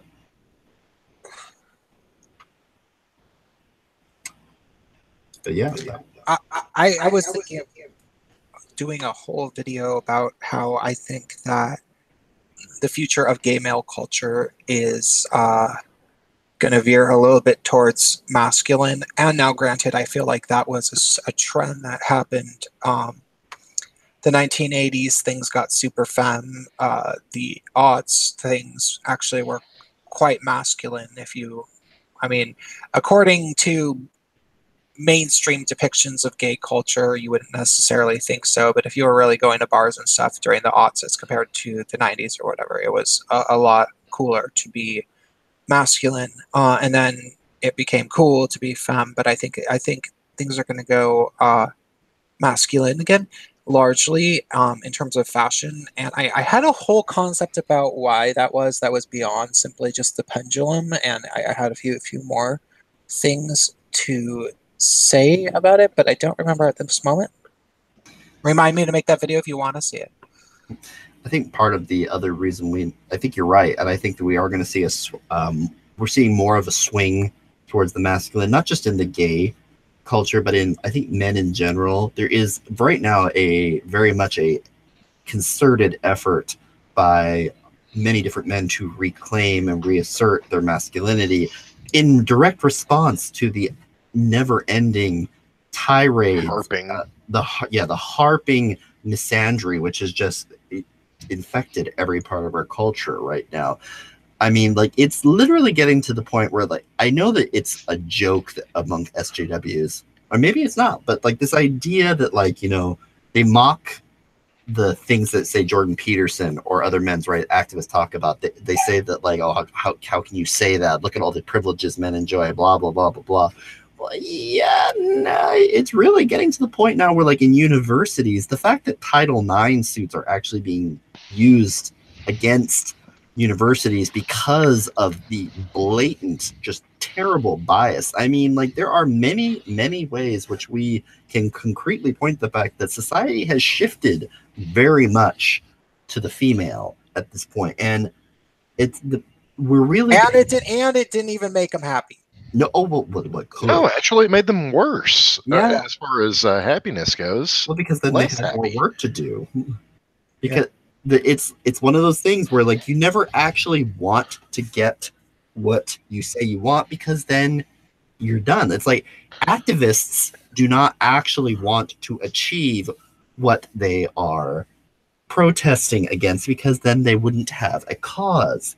Yeah, well, with the feminists, it was sort of a like, we want all of this money and responsibility. Yeah, sure. Yeah, sure. You sure you want the weight of the fucking world on your shoulders? I'm not sure you do. I'm not sure you do. And the stuff that they say to women is, I would dare say, just as bad as the shit that they're telling us guys. I mean, they tell women that they have no agency, that they can't stand up for themselves, that they're victims, and that they somehow can have it all, which is a recipe for disaster. Yeah, you can have it Nobody all. gets to have it all.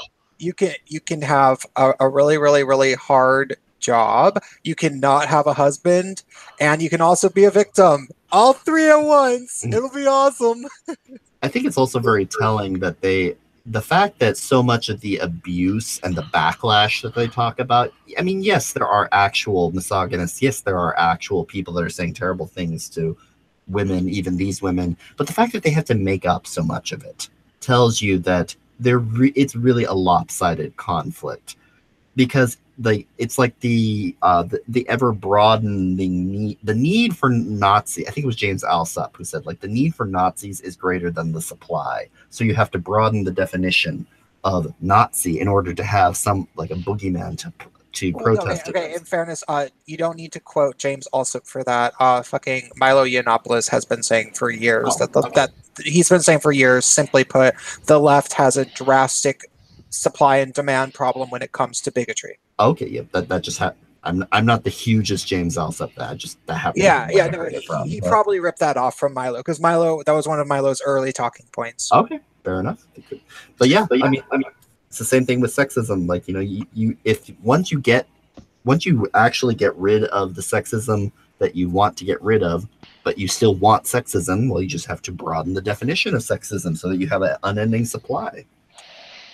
And this may be sort of a canary in a coal mine, but one thing I've noticed from the gay bars is the leather crowd about 5 years ago was really, really low in terms of turnout, and old in terms of age.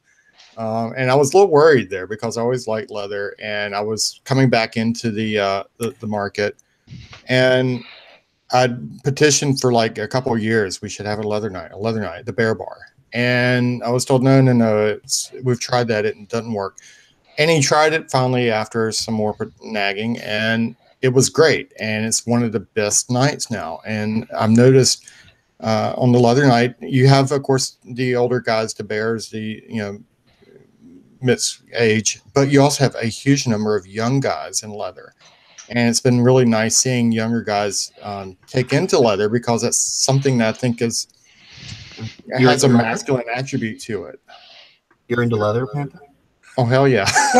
He is. And actually, we should get him to talk a little bit about his experiences. Yeah. The leather, because Sir Fozzie, the other guy that we had to talk about leather, is in the chat. So. Okay, so I saw that one Gaytriarchy with him, and I mean, he's probably been into it. I know he's been to it a lot longer than I had, because I had that 10-year break in my 30s.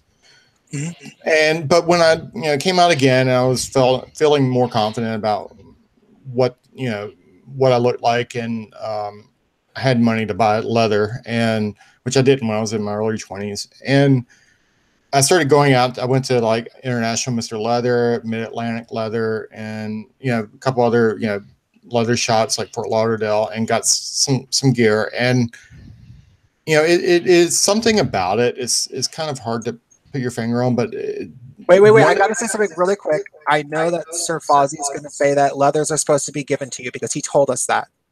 Oh yeah, he said it. He literally said it right as I was saying that. Called it. He said that it's bullshit. I mean, if you like something that you want to wear, you buy it. That's fine. If someone else will buy it for you, great. But not everybody has that privilege in life. I just didn't know. I mean, I think what I was just reiterating his words, and I wanted him to know that I remembered that part. I think what he's talking about is like, if I remember the conversation, because I had to leave early that night, that there are basically two kinds of leathers. Like basically the original like leather unbroken line, like that has these traditions and history, the people that are sort of like in the same way that drag queens have like kind of like there's like the official, like more established drag queens. You have a fucking. Talk about history. This is something that was only like 40 years ago. You have written in stone. You have a cock ring named Oathkeeper. Yeah. Whoa. That's a mental image I did not need. Or maybe I did. Well, some Oathkeepers are hot. I will say, if you haven't seen it, watch the Tom of Finland movie, the one that came out like a year ago. It's really good. And it gives a little bit of insight into the whole leather fetish. And I think he kind of, I don't know if it was always there, like under the surface, but if not, he definitely brought it to the forefront. I think he just succinctly summarized it. Sir Fozzie says old guard, new guard, and neo guard. Yeah, well, and I would just say to maybe just to do a little bit of a mediary compromise. My understanding, just from observing the gay male community, is that there is an old guard in certain places, but probably not in that many places, because I think ultimately leather probably used to only exist in 5 or 6 cities. Like, it would be in New York, it would be in LA, it would be in San Francisco, it would be in Chicago, it would be in Atlanta or whatever. Maybe that's it. And then they developed these really, really hardcore traditions. And then when it started spreading, the traditions probably got a bit diluted. And, so there's people who just see it in a very different way. And people have sort of accepted that. Some people are very, very, try to remain very firm to those initial traditions. But, like, whatever, you're not part of the old guard. We have established that. Yeah, and I think one area where that's very very prevalent is the old guard is really into leather. And I've had some friends who have been in the whole fetish community longer than I have, and they've been to like IML, MAL, and saying that they're more into a mix of PVC, pleather, rubber. And I think the old guard is being pushed aside, which I think is actually a good thing, because the community is expanding to get. And honestly, I actually like pleather more than leather. I like both of them, but one's a lot cheaper, and I like the shiny feels. It's kind of nice. It's funny because I'm not actually a kink person per se, but just for the sake of argument, I think what people like Sir Fozzie would say to that, and those kinds, it's like when you talk about the old guard needs to move aside, I think what the retort they might use, and I kind of agree with, is like, okay, if you want to do your own thing, which is different than what we do, that's fine, but don't try to move in on our thing. So, and I'm not saying that there can only be like one. How long has IML been going on for? What is IML? International Mr. Leather, Chicago. I don't know. I went to my first one last year. Because I'm sure Sir Fozzie can tell us if he's still here. He hasn't chatted. Didn't rage quit. Yeah, because because that's sort of like, I think that the thing is, it's like, okay, is leather, should it consist of, the traditions from the old guard? And if, things like IML was, traditions of the old guard, well, should that be allowed to be taken over by the new guard? And, that's like the things that we need to define clearly. I might, Sir Fozzie says 1970. Should we get him on here? I don't want to do that because I have this feeling that there might be some sort of tension, and I really want to talk to our guest, though I would be delighted to have them. I don't think there would be. I mean, honestly. But I want to talk to you this time. And it's hard enough to have 4 people talking, and I would love to have you talk to him at some point in the future. And Sir Fozzie says next weekend anyway. So. So yeah, we should totally have like a kink debate. Though next weekend I actually have another guest lined up, but we can schedule something soon after. I'll bring the score gun. We are totally the score whip. Like we'll have a whip sound effect. Like no, we don't want to encourage them. Or would that be kink shaming at that point? But I just want to hear more of your thoughts about just in general the way that you like the evolution of the leather scene, because okay, the way I see it, sure, it can, you know, things can obviously Evolve. Evolve, but there's a difference between evolving and taking over. I think that what Sir Fozzie was complaining about was the taking over. To me, Sir Fozzie kind of reminds me of that one lady in Life of Brian, and the guy, you know, arguing over it's a shoe, it's a sandal, and it's like, you know, you're talking about a fetish. It's not set in stone, and a fetish could really be anything. There's so many fetishes out there, and leather is what? It's the skin of a dead mammal, so, or animal. It could be actually, you know, something other. So it doesn't have to be, you know, if you could always segment down, well, you know, only cowhide matters versus sheepskin or crocodile, whatever. Or you could be like, okay, well, any mammal. Or you could be like, okay, we'll take synthetics, and you know, it's all in here, and you know, it's whatever you know, whatever it means to the individual. That's just the nature of fetishes. I think that I'm not trying to just be Sir Fozzie's voice in here, but like, and I'm not trying to argue with you either, Panta. I'm just trying to keep it balanced. He says, whoa, what I do is not fetish. And I think that is actually an important distinction. And I kind of had a feeling he might say something about this, because what we're talking about here is sort of like, maybe the reason why people like Sir Fozzie, old guards, don't necessarily want new guards or neo guards in there is because, in a way, you guys are all talking about different things. To someone like Sir Fozzie, I'm guessing you'll have to correct me, Sir Fozzie, he's talking about more about a tradition, a organization, you know. But wait, okay, I gotta interrupt you right here. You can't really, like, as I said, what leather is in terms of the traditions, this probably only came from like 5 or 6 places, and so each individual city had its own subset of slightly different traditions, because that was before the internet. It's not like guys had somehow, like, every man of leather like had a congregation one year and they decided all the rules and the rules shall not be broken. Like, this was like the fucking 1970s, maybe 60s, when this was developing.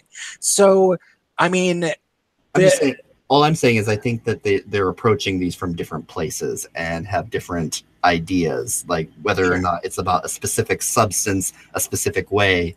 I think for some people, the leather is representative of, you know, a practice or something. And for other people, it's a tool for gratification. And those are just, I'm just saying they come from different places and are being used for different things. Yeah, he just said what I was thinking. He said leather was a brotherhood. So at this point, we're really not talking about the leather itself. We're talking about more about the community of people that have these certain traditions. Well, okay, I want to ask Fozzie a question, as he is definitely in the chat. Can you tell us, do you think that there are some drastic differences between the leather culture of one city as opposed to another city that you remember historically? Like, do you remember, because I think that he even did tell us that, like, when he moved from upstate New York to Chicago, there was big differences. And so if you keep, and I don't remember when that move took place, but if you keep that in mind, then obviously things were always potentially very amorphous to a certain degree. And so I want to give Panta credit in that way, in which he's saying, well, yeah, this is just something that some people wear, and nobody gets to claim ownership over the culture that surrounds this thing that people wear. So, well, they can claim the culture if it's their culture, but they can't claim the material. No, they can't, because then we're going to a like fucking cultural appropriation argument, and I'm not going to fucking do that. I think everybody's taking this way too seriously. I mean, you know, and maybe that's part of the reason we see it differently. Maybe Sir takes it a little bit more seriously than I do. I haven't really spoken with him. I don't know, but to me, it's you like what you like, and I like black shiny shit on men. You know, it could be rubber, it could be leather, it could be neoprene, it could be pleather. Mm-hmm. I like the look and feel of that. Maybe at least some people has to be. At least you agree on the fact that it's men. Oh hell yeah! I don't like it on women. Yeah, because that was a big, point of his contention, is that the intersectionals are taking over, and even like hot dudes are up on stage at IML talking about how they want more women involved. That's a problem. No. I think it's one of those things where it's kind of like, if the women want to get involved and have their leather scene, great. Do your own thing separate from us. It's kind of like how you see a lot of straight women coming to the gay bars and they say, well, this is the one place we can like get drunk and hang out and have fun without straight men hitting on us. Fine, make your own straight woman bars. You don't have to come and take over our bars. But that's hard. Yeah, I know. It's our job. You make it, we take it. We're women. Yeah, they got the whole world pretty much laid out for them, and it's dedicated to them, and it's not enough. And I don't hate straight women unless they're at a gay bar. I do not hate straight women. I go to a gym. There's a women's only section. The whole area where the gym is full of shops. 90% of them are women's boutiques. The only shops there that sell men's clothes are JCPenney and Target. And I'm okay with that. Just leave the gay bars alone.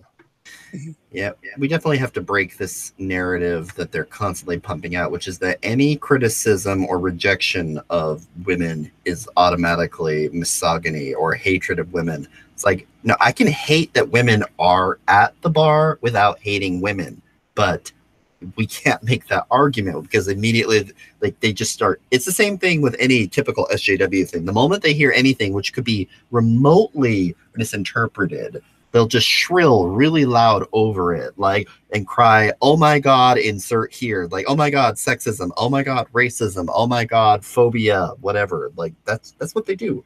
They won't let you finish, and they won't let you inject any nuance into the conversation. I think that there should be a thing at gay bars where, depending on what kind of gay bars, ultimately there's some gay bars that they're always going to let a bunch of straight girls in, and there's a dance floor, and there's always at least one of those per city. Like, we all got to face the music. That's not going away.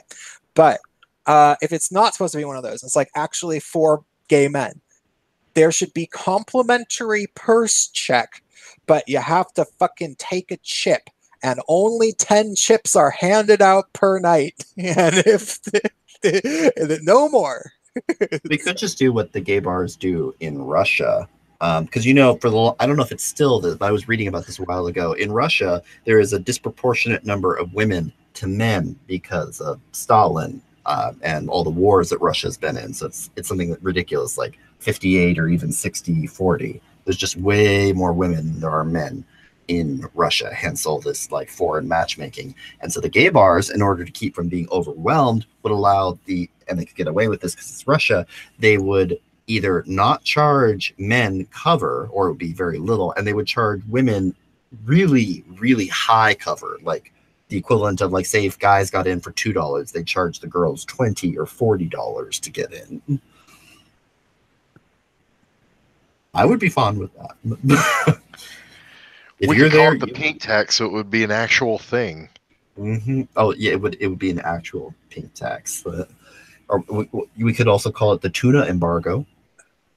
But don't you think that would be a good way to keep track of how many women are going in? Like, make them, like, free purse check that is, and it's mandatory. They would just identify as guys. Nope, they wouldn't get to do that. Not in my Prince of Queensland. I would force them to stay in my hypothetical lesbian bed and breakfast, the Vulva Inn.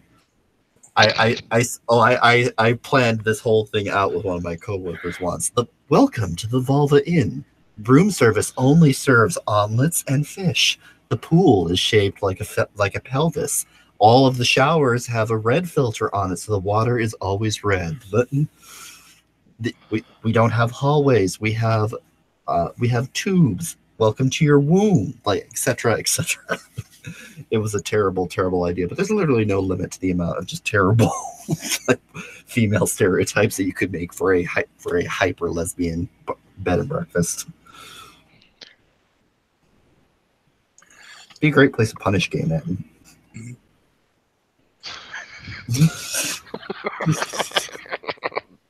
Oh, the mental images. Would you like a womb with a view? It's not. I'm not being sexist. The man just has a speech impediment, obviously. Oh, chat. You can see with the great skill that I say something which cracks Farrell up, but does not make Prince very happy, or at least doesn't amuse him. Oh, I never laugh at people's jokes. It's a problem. Well, especially mine. Well, mine are kind of crap, so I don't really blame you there, you know? No, I usually laugh when somebody says something that's completely true. Like if somebody says something that was true that I didn't think of, like when you first called the QTPOC the Q-tips, The Q-tips. I was definitely laughing then. Because it was like, oh my god, I think why it was did Bacon who said that? No, Oh, you got competition, Kat. Heaven Cully has just come up with over Rise and Shine. Oh my god, I'm so stealing that. Derek similarly frequently says things that make me laugh, but they're usually these like weird observations that are like, that's so fucking true. I'm glad somebody said that.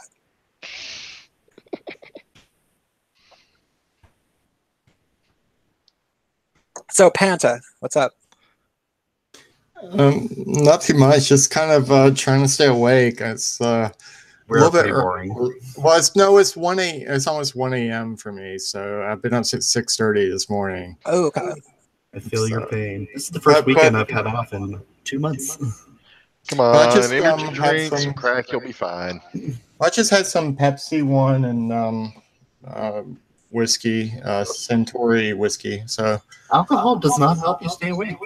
Yeah, it does. A little bit does. A little bit will For about did you have a little bit? For about an hour. I had to finish off the bottle.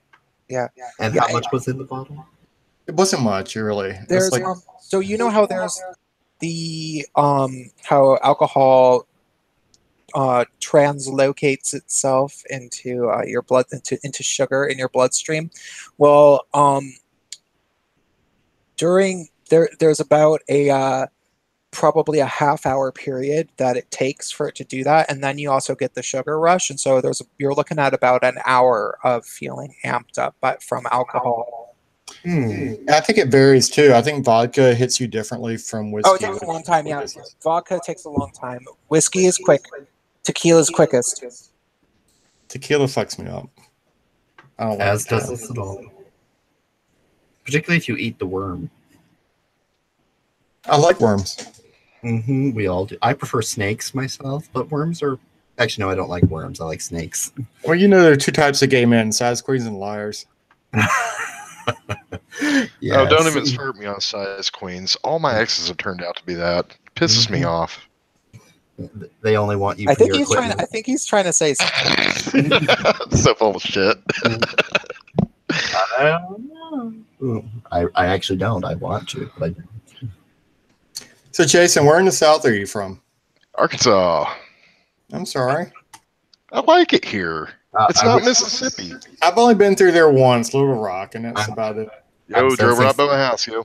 I'm sensing some regionalism. Oh, wait, he's regionalist, but we got to have two xenophobic. You know this. This is how it works.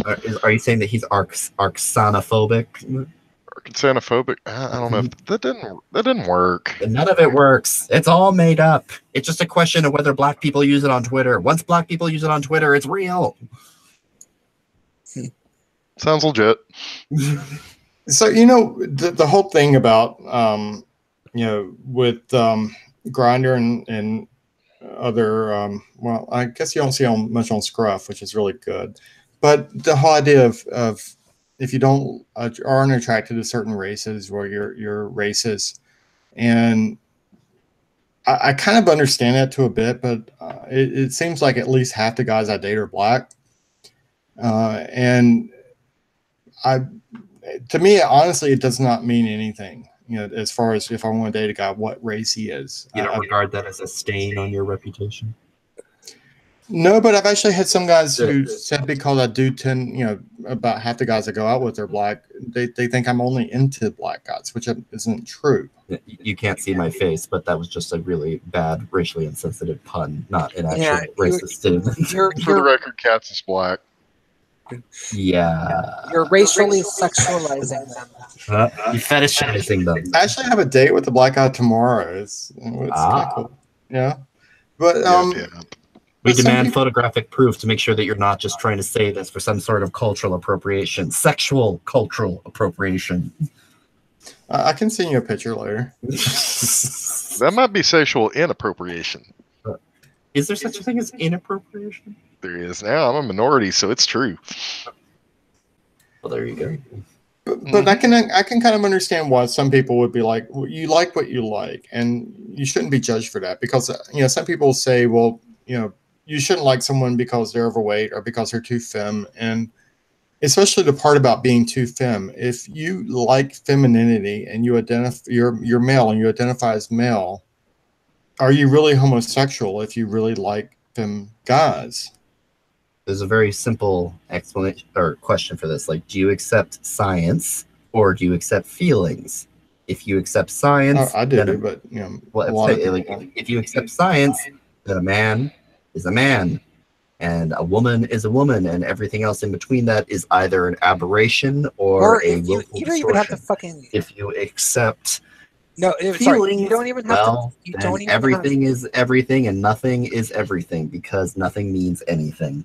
You don't even have to. You don't even have science, reality. Can you hear me? Has no give when it comes to people's feelings. If you identify as a man, you don't even have to. A woman, because you were born that way, not because a doctor assigned you, because doctors describe, they don't create. I think Chris has something to say.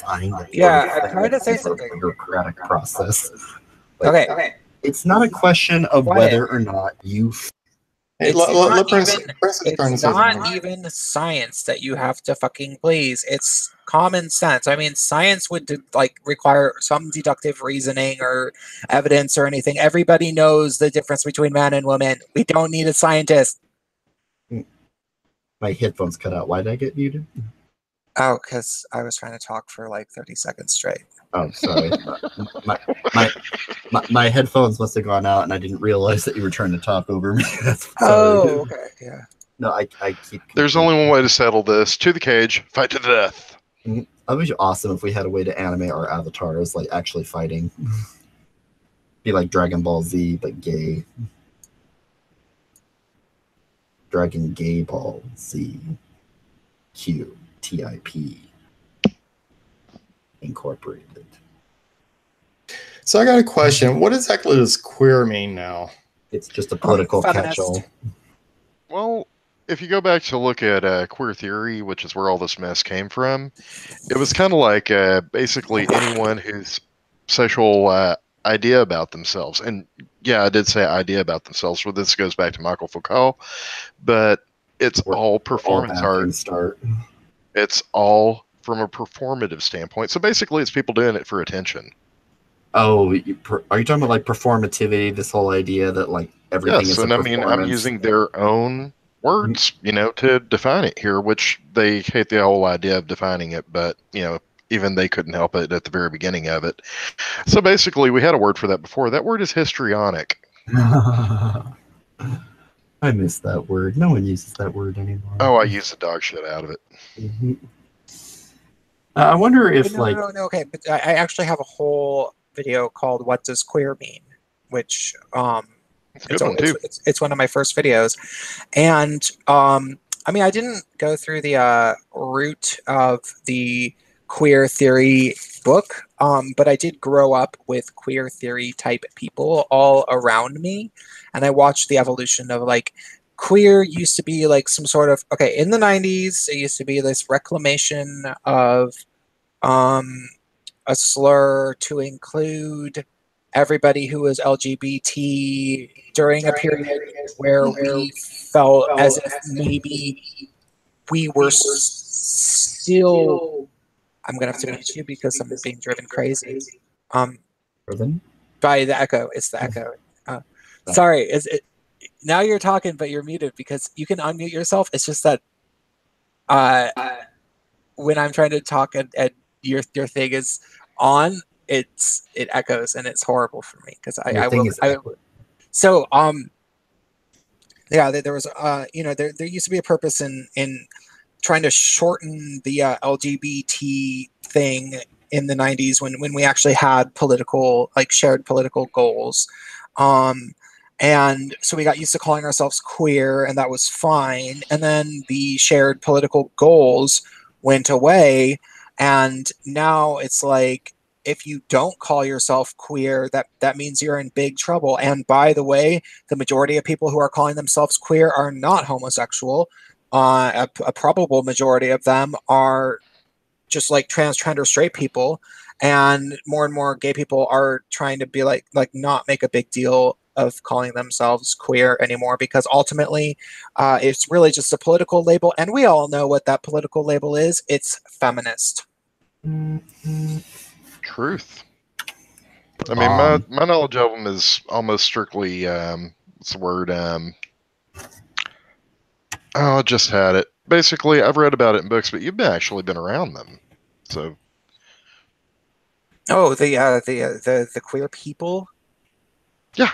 Oh yeah, since the 90s. My first little group of gay friends was a group called Queer Youth Rights. That was literally we would call it QYR. Yeah, and that's kind of an iffy area for me, because my god sister, she's a singer and she identifies as queer, so we're constantly squabbling over that. Is she straight? Nope, she identifies as queer. She did marry the girl of her dreams. Oh, okay. Wait, is this the one that is like transitioning? No, I don't have a sister that's transitioning. Because I know someone. Oh, hell, I'll just say it. Her name's Beth Ditto. She does a lot. She's kind of popular over in the UK, not so much here. Wait, no, are you serious? I'm dead serious. No, wait, no, you're not. She's from Judsonia, Arkansas. She's about 6 years younger than I am.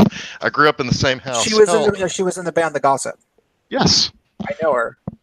You know Beth? Yeah, I'm in the music. I'm in the music video for "Listen Up." I'm the guy with the white headband. No Except for shit. Yeah, did you always think he was kind of cute? Yeah, everyone did. That is so great. Well, at least you didn't do the music video for "Standing in the Way of Control." I'm like, really, yo? No, you can do better than this. He's been masturbating to that video for years now. Well, I don't do anything particularly sexy besides have my shirt unopened. And everything. That's beside the point. No, that's why. That's his thing, is non-sexual sexualization. Like, the less sexual you are, the hotter it is to him. Yeah, I was like one of like 5 guys on the whole shoot, and the most attractive out of all of them. So they made sure to try to put me in as many shots as they possibly could, so you can see me pretty well. Just saying. Nice. That's cool. That is too cool. This is like, I don't really look like that anymore. Bacon or something like that. All of my fucking hair fell out, so I don't really mind, and I gained a considerable amount. Either, so. I was in a movie a long time ago. You guys might have seen it. In the 80s, there was an alien and a cat. It was a pretty minor character, Ripley. I don't know if you saw it. Oh, well, y'all might recognize me from these pictures on your boyfriend's phone. Oh, those are definitely some of my favorites. No, I'll be here all night. That's your fucking. She's what again? She's what? What is she in relation to you? My god sister. Your god sister. Holy. I mean, basically grew up in the same. She was the first person that came out to. And then, my god! Like 4 years later, it's like, oh, by the way. Oh my god! Can we get her on the show? I can try to. She's kind of pissed at me at the moment, though. I'll see if Mom will talk to her. We kind of bickered a little bit. Did you pee on her? No. No, she comes from the, like, well, I don't, it's not like I knew her well. Like, the only time I ever actually really talked to her was that day of the shoot. Now, granted, it took literally 12 hours. So, you know, and it was mostly her trying to entertain everybody in the room by saying lots of weird shit, because she could tell we were all getting bored. Though That's it was her. But they were serving free drinks because it was at a club, and so they were just they paid for an open bar for all of us, and so it was kind of cool. But like she was just like saying, like, just being a stand-up comedian, because that's the one you're talking about. Yeah. That's her. Okay.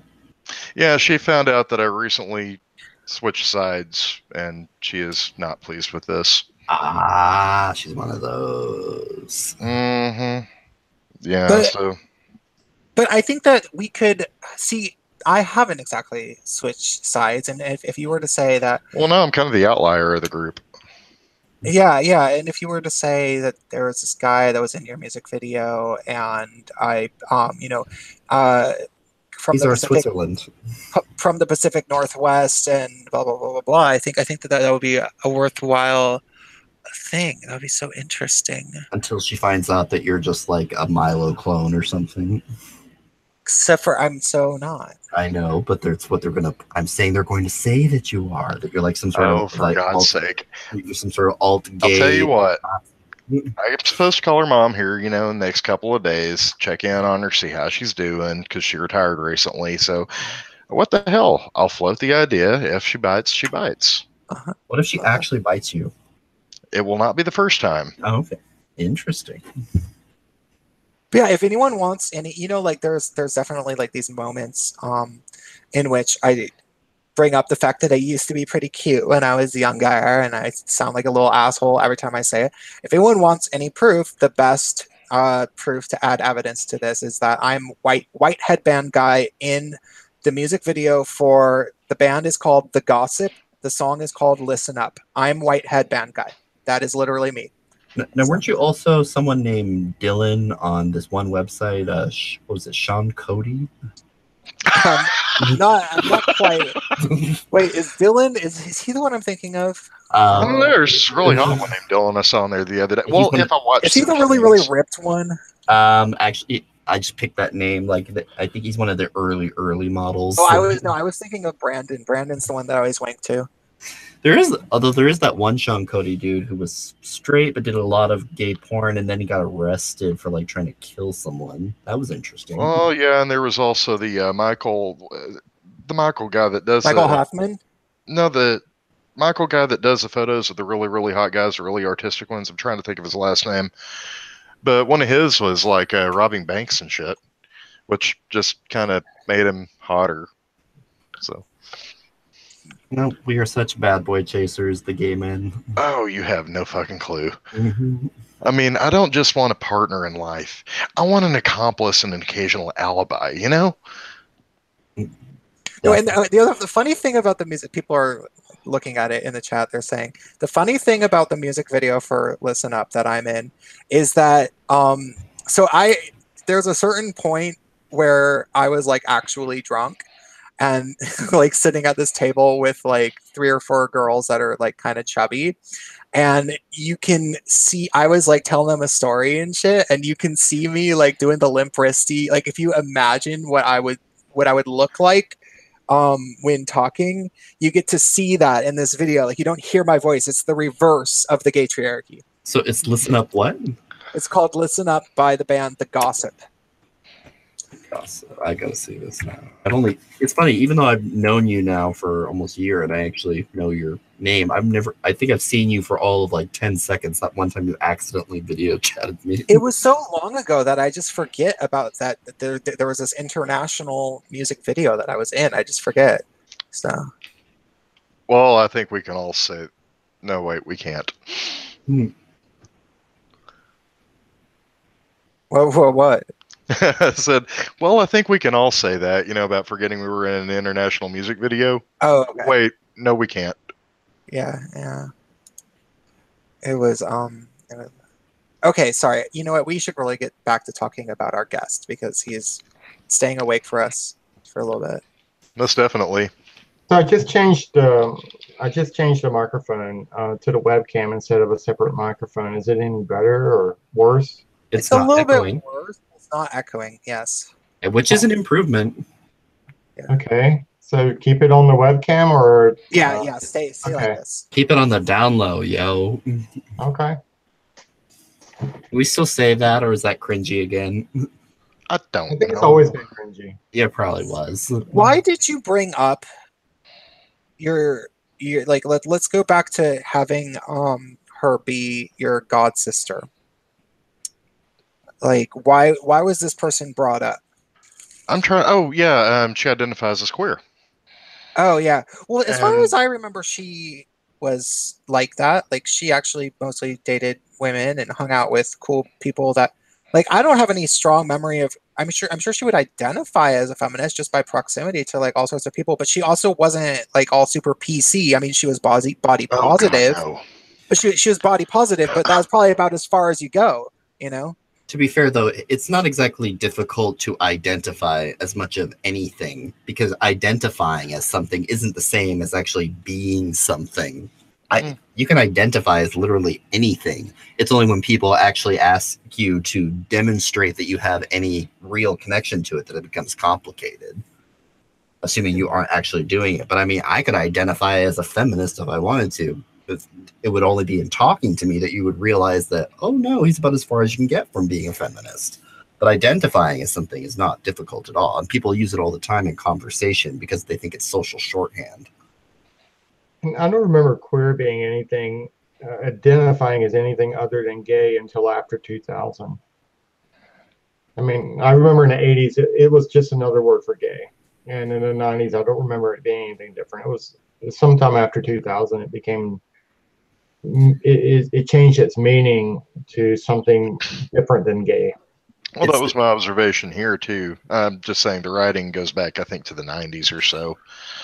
A lot of these terms are older than people. I'd say most of them are much older than, the current usage. Like, their popularity waxes and wanes largely by the fashions I used to say in gender studies, but lately it seems like Tumblr. Although, can we say that there is really a hard line between Tumblr and the gender study anymore? No, as I defined in the all of the fourth wave feminism videos, is that fourth wave feminism is a shared moment between blogs and academia, because half of the fucking people teaching those things are also writing the blogs. It's like, it's the same fucking people teaching the same goddamn stuff, whether it's on blog at some class or both. Yeah, I'd say that's about right. Seems fair enough.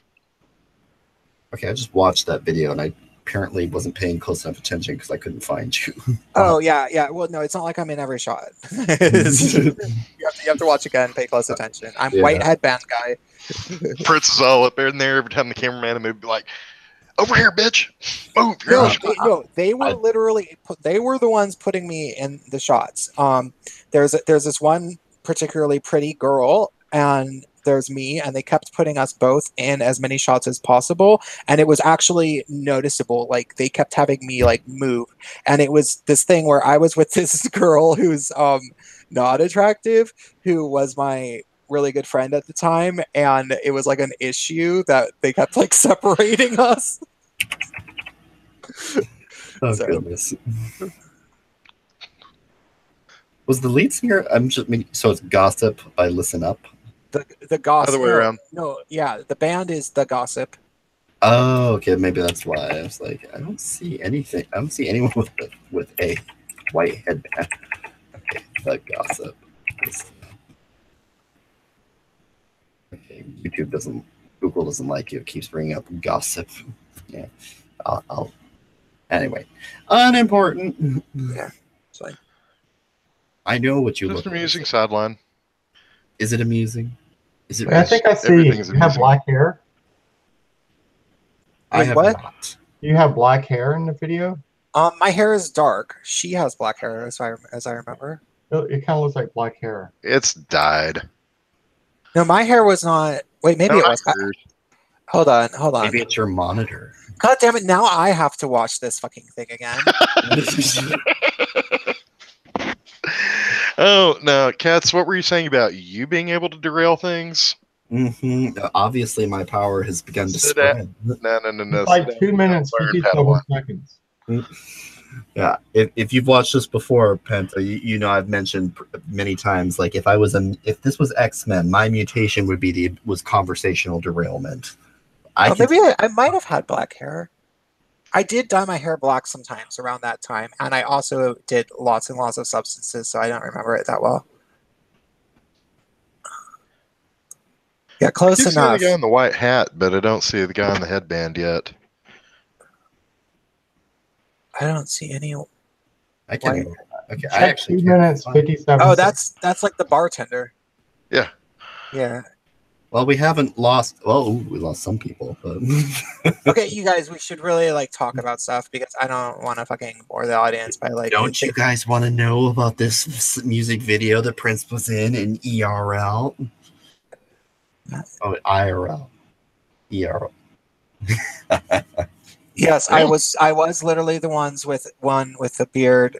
Wait, I was not with glasses actually. I did not have glasses at the time. No. I wasn't wearing glasses at that point in my life. Look, you can't really okay, they don't really show the crowd hardly at all in the video, but you can see me there, you know, like out of all the people you can. The only thing I didn't get to be was in the sort of the dance lineup at the end where they everybody gets to do little dance moves because they never got a good clip of me. Like I was doing my own little move, I had it, and they made me redo it like fucking 6 or 7 times because apparently they really wanted a good take of it, but they never got a good take.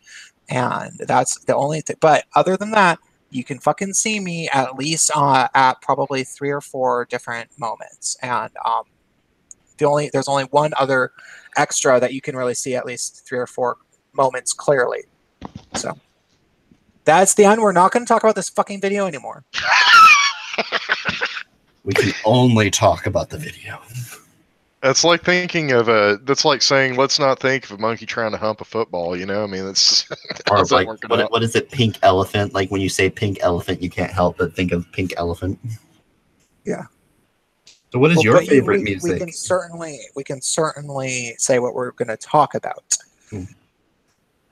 Yeah, what is your favorite music? Yeah. Panta, who doesn't have to have himself muted anymore. My favorite music tends to be some of the new wave from the 80s, like Depeche Mode, Susie, New Order. Erasure. I like the Erasure, but I mean, they're a little bit too gay for me, I think. Are you suffering from internalized homophobia now? I guess. I don't know, but actually there's some newer bands. They're not new, but Hurts and White Lies are really good. They kind of remind me of Depeche Mode back then, but they're new. Well, I like a lot of shit. I've actually started getting into new country lately, which I used to hate country music, but now new country is kind of cool. I used to be strictly into EDM, and before that, I was strictly into New Age. Like I was a hardcore Enya fan, if you can believe it. Kitaro? What? You ever listen to Kitaro? I don't think so. It's kind of new agey. No, I was very specific. Like back in the CD era, like I had every Enya album, then I had every Eddie Amos album, then I had every Lorena McKenna album. Like I had a very specific thing that I kept doing. To this day, I can still identify Enya, although even in a crowded in a crowded room. Although I can't identify which song and album they are anymore. I used to be that good. Then I had a life. The main Enya song I remember is the one they kept on playing after 9/11. Which one was that? It's one that it was some video that was like it went viral back in like 17 years ago, and they just kept on repeating it. It's a sad one, you know. No, hum it. Is it the Oh, who can say? Yes, Oh yeah, Only time. Oh yeah, only time. Who can say? Yeah.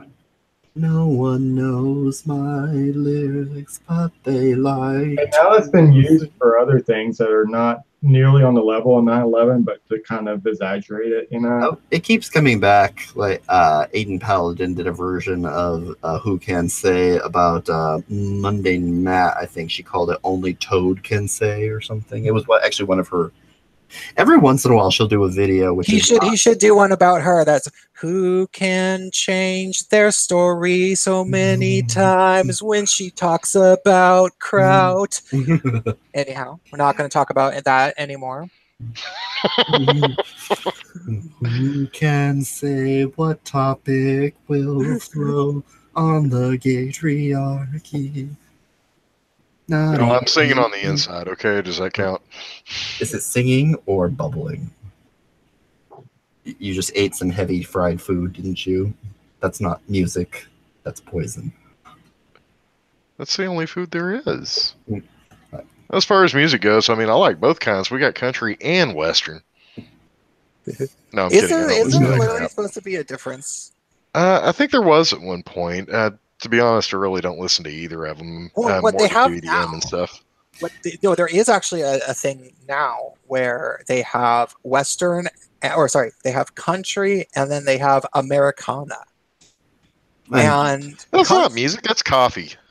Country is super. It's for like banjos, you know, like fucking like my baby left me down. And then Americana is where it's like, you know, it would be like Dixie Chicks or something that's not something that a lot of people would call rock, but it just has a little bit more of a Western influence. To be fair, though, ever since Pandora came onto the scene, and then every other streaming music service after that, like, it's just an ever-lengthening series of like musical subgenres that we've gotten. So it's like these days, especially when I talk to younger people, like if I ask them, like, what? I mean, now I'm starting to sound old, even though I'm not. Like, I ask someone who's like, say, in their teens now, what kind of music do you listen to? They won't give me a single or even multiple part answer. They'd be like, oh, I like to listen to like Albanian dubstep, but it's like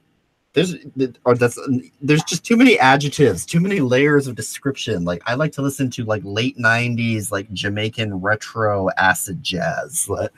It's like everything has its own qualifier and its own specific Pandora station. Okay. Just as bad.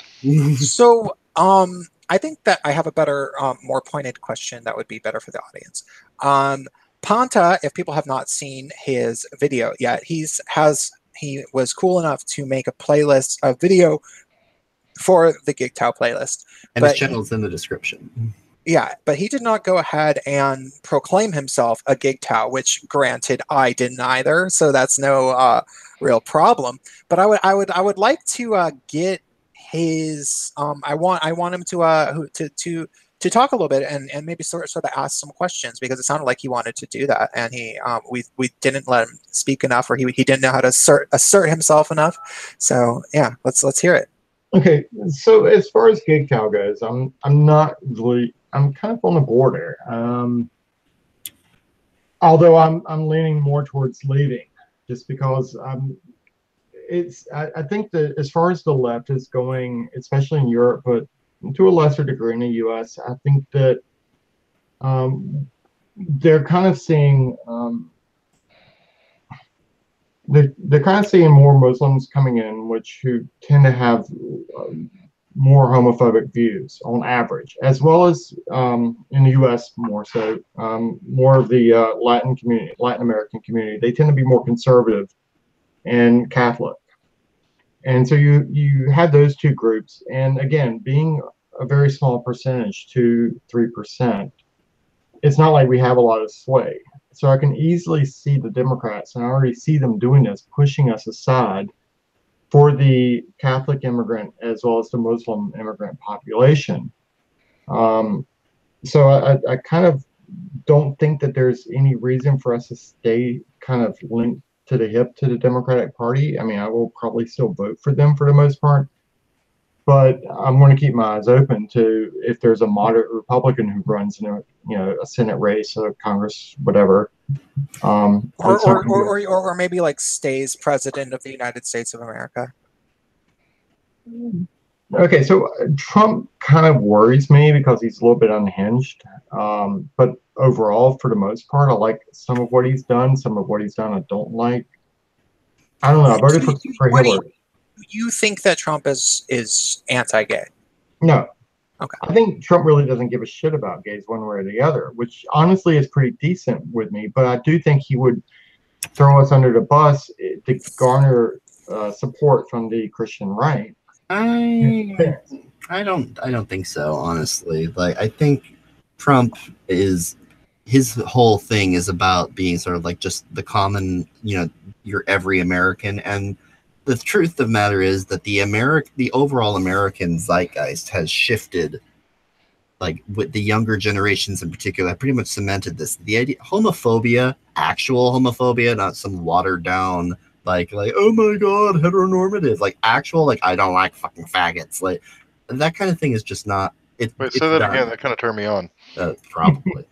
It's just not part of the mainstream anymore. It just isn't. Fox News isn't going to say it. No one's going to say it. I agree, and I think that a better way to say it, just really quickly, and I want to let Panta have the floor a little bit more, though. But I think the choice to me isn't a choice between the gays and a choice between the religious right. The choice is between the gays, the religious right, and Trump's actual main voting base that got him into office, which is mostly people that are kind of libertarianish. Yeah, and they don't really care one way or the other, as long as we're not trying to force their kids to like learn about gender therapy or like have gay proms against their will. And honestly, I'm not too. I don't object too much to kind of less mainstreaming the gay community. I think we were a stronger, more united, cohesive community back in the 90s than we are now. We had to be. And and you had to be, but it's kind of like that's just kind of life on many levels, evolution and whatnot. You adjust to your environment, and the gay community is adjusted to a less harsh environment. I think it's made us kind of soft. And one thing we kind of, I think, have taken for granted is most of our rights were won through the court houses and legal proceedings, and not through almost every single like marriage ban passed. Even in places like California, my home state, it passed like 2/3 to 1/3, 2/3 for, 1/3 against. And this was only like 5 years ago. So it's not really, the people who voted then are still around now. Maybe some have changed their minds, but I don't have this belief that, the vast majority of straight people accept us. I think there's always the chance that they tolerate us, but, given the choice, maybe they'd throw us under the bus too. But okay, my understanding that I have come to, in terms of marriage equality, or gay marriage, as people should, it's probably the best thing, because it's not marriage equality. Gays are actually the only federally recognized marriage license. Like everything else is left up to the state. So what I've heard from the religious camps is simply that they don't, well, no, not the religious camps so much as I think that the best argument against gay marriage, and this is actually a perfectly valid argument, is that the state should not necessarily be involved in something that is tied to a religious ceremony anyway, because we're supposed to be some sort of secular nation. And so what they should do is they should get rid of all of the attachment to Judeo-Christian marriage license that has to do with it being, a religious thing, and make it so that everybody gets civil unions instead. And then people can come up with, what exactly they, want to have a civil union entail, maybe by the state. The federal government can enforce that it becomes mandated between consenting adults, and that will be that. And therefore, religious groups won't have a right to get upset that gays can get married, because it's not desecrating their traditions in any way. But there's a difference between a wedding and a marriage. A wedding is a religious ceremony. A marriage is a legal contract. Yeah, I feel like this conversation gets really, this is part of the problem, like, that we get into with a lot of different issues like this, which is when you start getting into the minutia. It's like, is it marriage? Is it civil unions? Yes, there are important distinctions between the two of them. But when that's all you're talking about is like, well, what do we call it? At the end of the day, my feeling is that it's not so much what we call the thing, it's the thing. I personally, for instance, don't really care if my husband and I are, married, as long as I have the rights that come with that. As long as I'm what are those rights that are important to you? being able to make life and death decisions in an next of kin. next of kin decisions, not being excluded from wills, just the normal legal rights that come with marriage, and making sure that I have that, basically, that we have the ability to make the choices that we need to for each other, and that, for instance, because his family, for instance, doesn't accept or care about me, and as a result, they're not part of his life. And if I weren't able to be married, I wouldn't be able to make certain decisions, even in liberal ass California. And that's what's more important to me, is like, I don't care if he's my husband or if he's my partner, as long as I have the same choice. You can call it whatever you want to, as long as there isn't a meaningful difference in terms of what the actual substance is. And if it makes people less uncomfortable to call it a civil union, I mean, and to your point, Panta, I get what you're talking about, how like a lot of things have come through court reforms, but let's also be honest that that's kind of just the way a lot of progress has come in most countries. I mean, look at the civil rights movement with African Americans. Most of those big reforms didn't come through legal action. They were made by the courts. And then as a result, society acclimated, and now we live in what you might call a better way.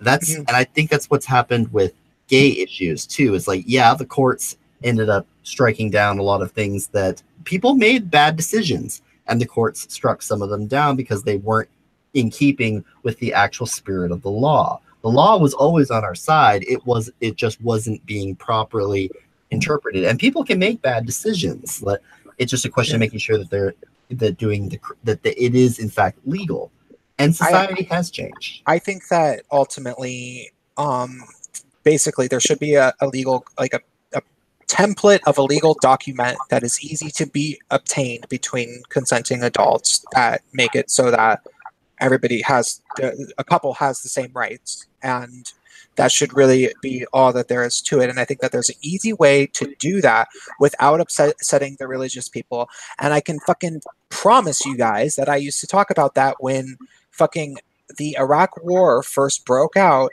and all the gay rights people were simultaneously fucking bitching and moaning about gay marriage because George W. Bush was baiting them, saying he was going to constitutionally ban gay marriage from the Constitution, make sure it never got on. And I was like, yo, you dumb motherfuckers, like, who even really cares that much about that? Like, we have bigger fish to fry. The better argument against him is the Iraq War that he hastily started. Why don't we just settle for civil unions or something, or just say that we want civil unions? And old fucking career activist queens were telling me, no compromises for civil rights. No compromises for civil rights. And then somehow they ended That's up... what they actually sounded like, too. Somehow they ended up kind of winning, 10 years later, except for we might face a big backlash because of their hubris. So, I don't know. That was kind of a tangent, but I think marriage and civil union, I mean, that I agree with you completely about the different, to me, it's the same thing as long as legally they're the same. But what I was getting is a wedding is a purely religious ceremony, and it's kind of like you get with the whole. I never understood the big deal about the wedding cake. The gay couple that went in Colorado to a Christian bakery and demanded he make a wedding cake. If you don't want him to make, if he doesn't want to make it, go somewhere else. And this is one of the things I wonder, and I don't really wonder because I know the answer, but if they had gone to like a Muslim bakery or a Jewish Orthodox bakery and demanded a gay wedding cake, the answer probably would have been the same as the Christian bakery, and yet they probably wouldn't have made a big stink about it. And it's part of picking your battles. And actually, Ben Shapiro, I think, or it might have been, it was either Ben Shapiro or Steven Crowder who brought up a funny but good example.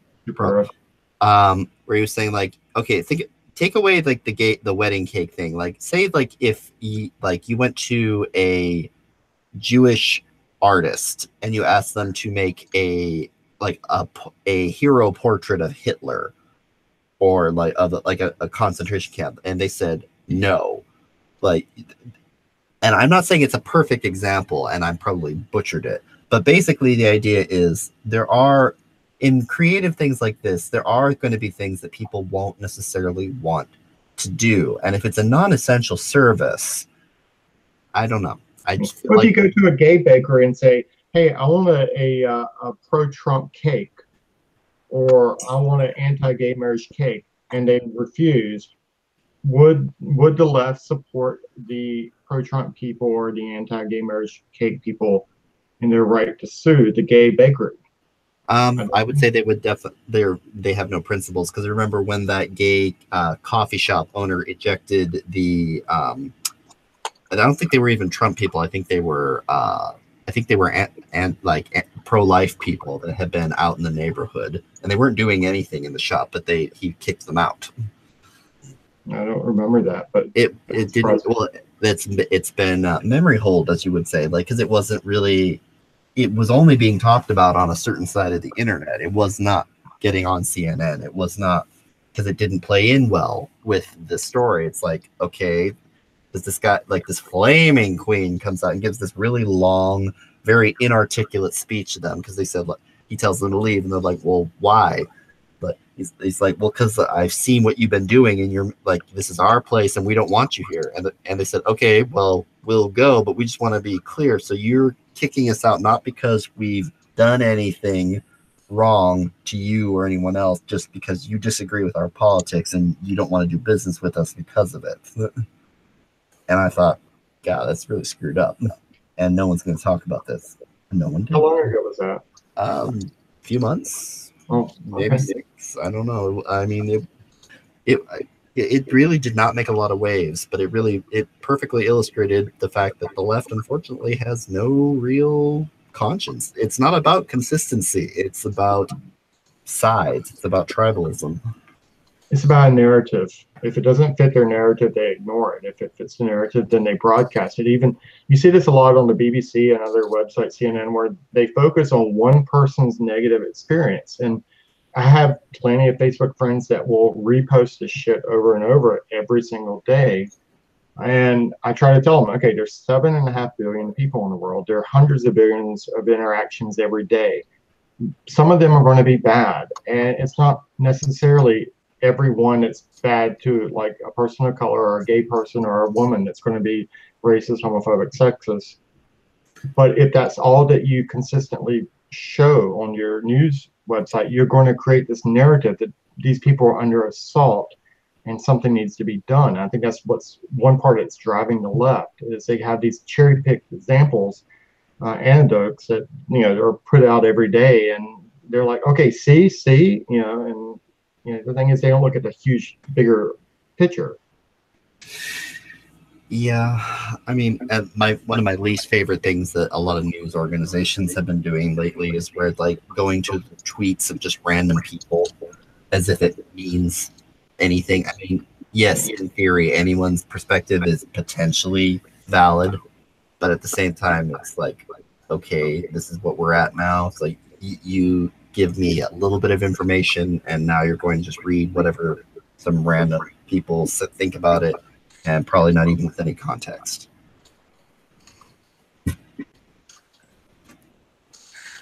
Okay, sorry. I just want to. Okay, people in the chat are giving me shit about the civil union versus marriage, and they're saying that it's not equality because it has a different name, blah, blah, blah, blah, blah. And yes, I have been literally arguing with old queens about that for like fucking 14 years. I've been over this, and I already cleared myself at the beginning, made myself clear at the beginning of this, but I will clarify what the best solution is. And maybe this wouldn't apply to the UK. The main guy who's been saying this is a UK person, and I don't know what the secularity of the UK is, but in the United States of America, we are officially a secular nation, even though there's all sorts of exceptions to that, but we're supposed to be. You're echoing, by the way. So there are we're supposed to be a secular nation in the United States of America. Therefore, it's not that the gays should be getting a consolation prize of being allowed to have civil unions. It's that literally nobody should get something called marriage that's its own little special thing that's sort of tied to Christianity or Judaism or whatever the fuck.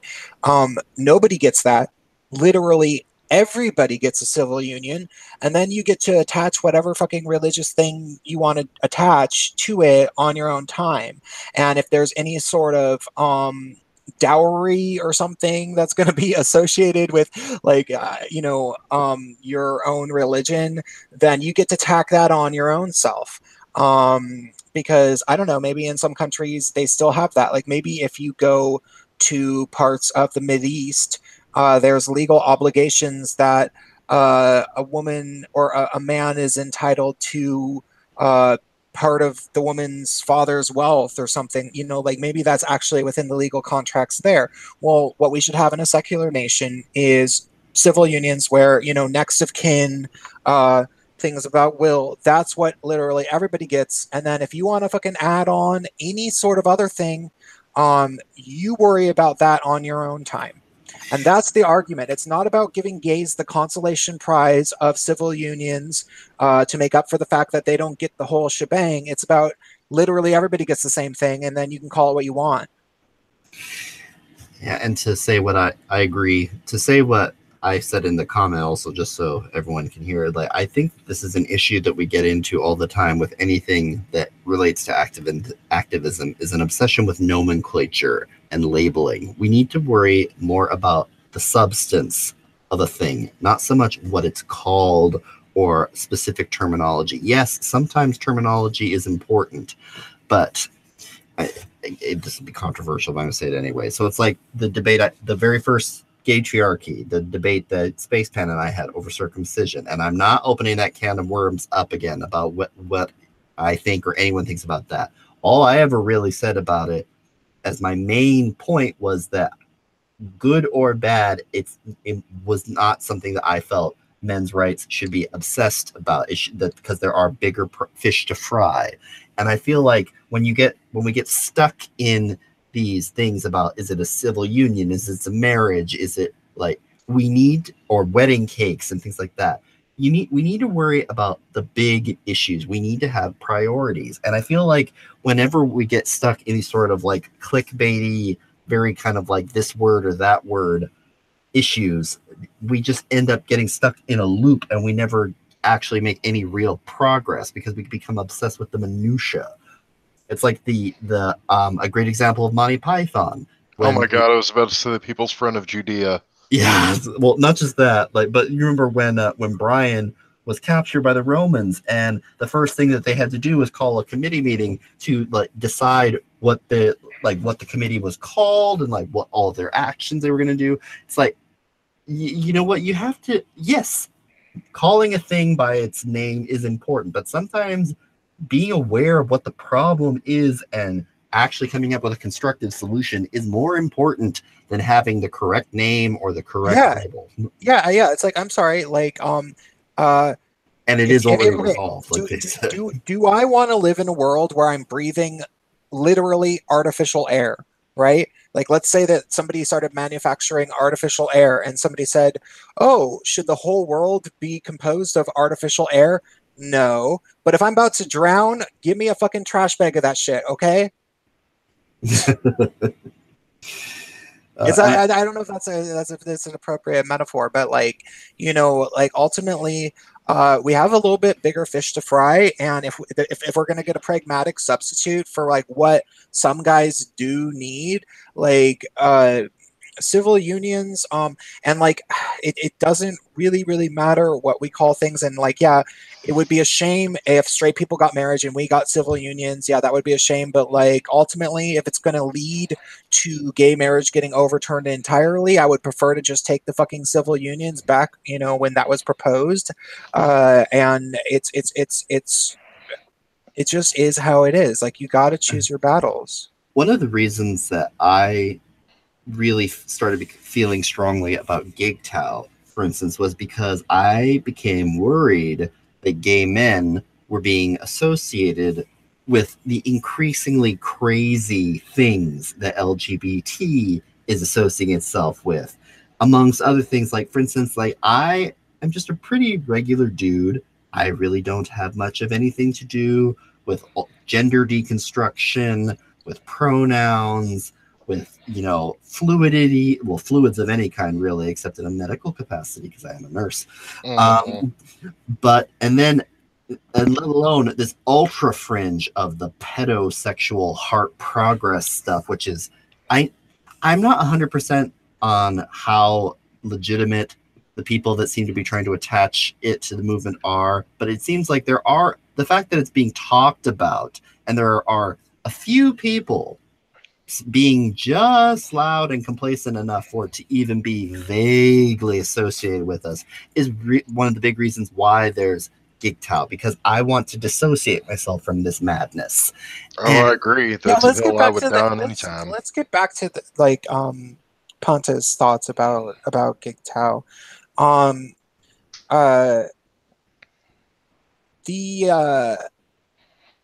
What do you fear with GGTOW? Like, what are you scared of in this endeavor? I'm not really sure. There are a couple of different options. One is it's the two extremes, I guess. If it goes too extreme on the far left, if you continue to side with people who are essentially socialists, and then it goes even further left, we don't really have a good record with the far left or the far right. I don't know if you've ever seen the movie Bent. It's about in Germany, in Nazi Germany, how gays were accepted, and in one night, the night of the long knives, they got, a lot of them, got wiped out, and it changed, and something like that could happen either on the far left or the far right. I kind of but remember, Hitler was a socialist. Hitler was a socialist. Yeah, but he was a far right socialist. Is there such a thing? Yeah, National Socialist. I'm a believer in the horseshoe theory. I think if you look at the far right and the far left, eventually in practice, they pretty much do the same thing. They just kill a lot of people, make everybody miserable. So, take away rights. I feel like I know what you're saying, but I'm not sure that we should be making our decisions based on hypothetical extreme shifts in society, which we don't necessarily see evidence for. I mean, and one of the issues I have is when people are constantly bringing up the past. I'm not even specifically talking about you, but it is important to remember what's happened in the past. Those who forget history are doomed to repeat it. But at the same time, you can't always assume that just because something historically happened in one place at a certain time, that it's going to happen again. Yeah, and I think a really good thing to bring up. Here's a question: has there ever been an example of a capitalist liberal democracy that that's what we're kind of thinking of as right wing today in the current year is capitalist liberal democracies, right? Has there ever been an example of this, let's say, since World War II, of a capitalist liberal democracy that got all homophobic? Like, unprecedented levels of homophobia in one of these places? Can we think of that? Has that ever happened? Not without... No.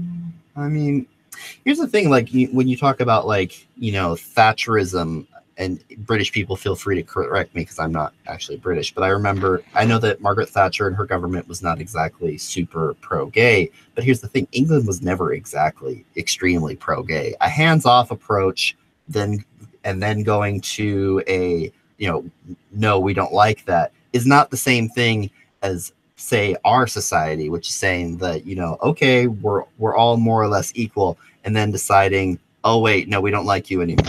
That it's much harder to take something back than it is to keep someone from getting something. Like, we already have protections. We already have a certain place in society.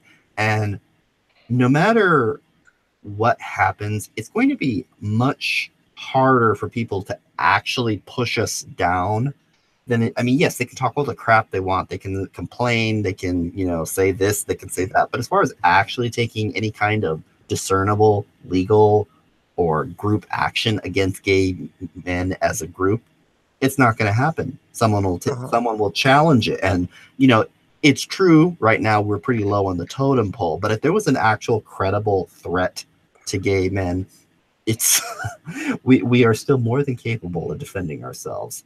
And as far as like this a possible appeal to group protection, well, here's the thing. Most of the, like, Saint Bacon's not here to talk about, but like in our documentary, which we're working on, Pink Dollars at Work, Part 2, everyone, delayed because of terrible audio editing issues that I have come across. But yeah, gay activism and all of LGBT, it is gay men. We are the community, and even though they have taken like us off the marquee, and they're really talking a lot of shit about us. They like to blackmail us a lot into. They do. But they wouldn't have to do that, though, if it weren't for the fact that we're the majority inside that demographic, and the money, yeah, it's all coming from us. The lesbians spend all their money on Crocs. The transgender people don't have any money, otherwise they wouldn't be trying to get everyone to pay for their surgery. And bisexual people are just, I don't know, off doing bisexual things. Like they're not really. You don't really come across a lot of militantly political. You've gone in like 3 different tangents, and Panta was at last he was talking about how traditionally neither I think to sort of make his point, something that I think we can all agree with, traditionally the left in general, which, you know, the Democrats have been pushing further left, neither the Democrats nor the Republican Party have really given a shit about gay men. I think that was what he last said, and that was kind of a while ago. So let's get him back. Well, I just think that between the two sides, it's kind of like Scylla and Charybdis. You kind of have to. We're in part of this is because we are a small minority. We have to, you know, navigate between the two extremes, and I think that because in general the left has been more accepting on average. A lot of people think that it's okay to, you know, buy into anything the left throws at them, and I think that can really bite us in the ass, because sometimes parties have a tendency to swap sides. You saw this with the civil rights movement, with the Democrats and Republicans basically swapping sides, and that change can happen very quickly. And granted, history doesn't always repeat, but it often rhymes, and it's possible it can happen again. You know, I don't know. Nobody knows. So that's why I'm just kind of, you got to keep an eye out. I would posit that we're going through a period where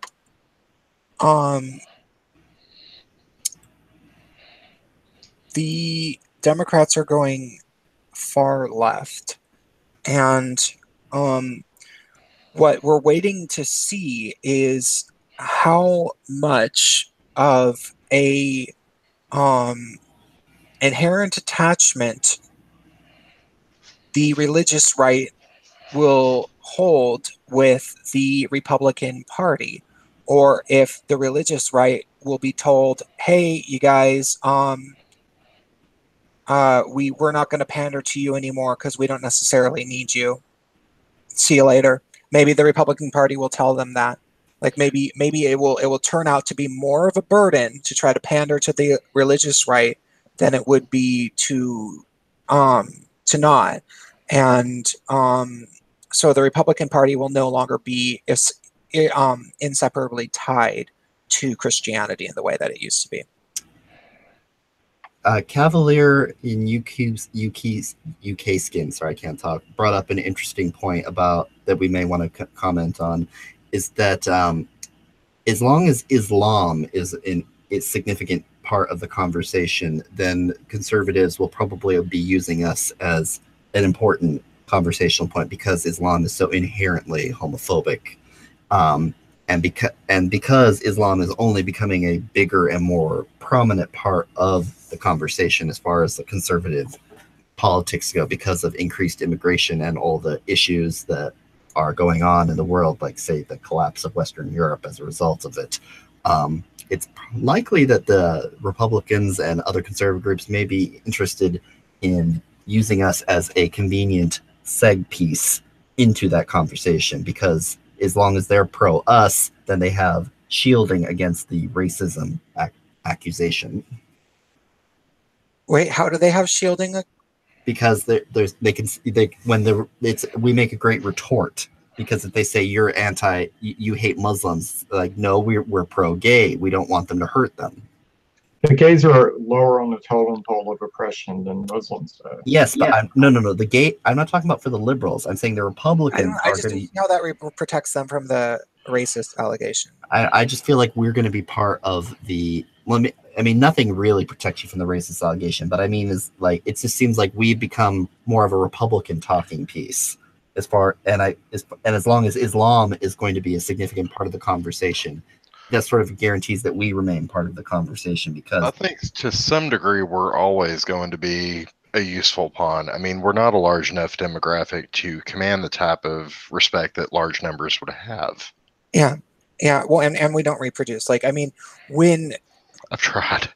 Like any population, like if you can get 90% of blacks supporting you, then let's say on average, 75% of their children are going to end up supporting you by the time that they're 18. So you can secure that next generation of voters.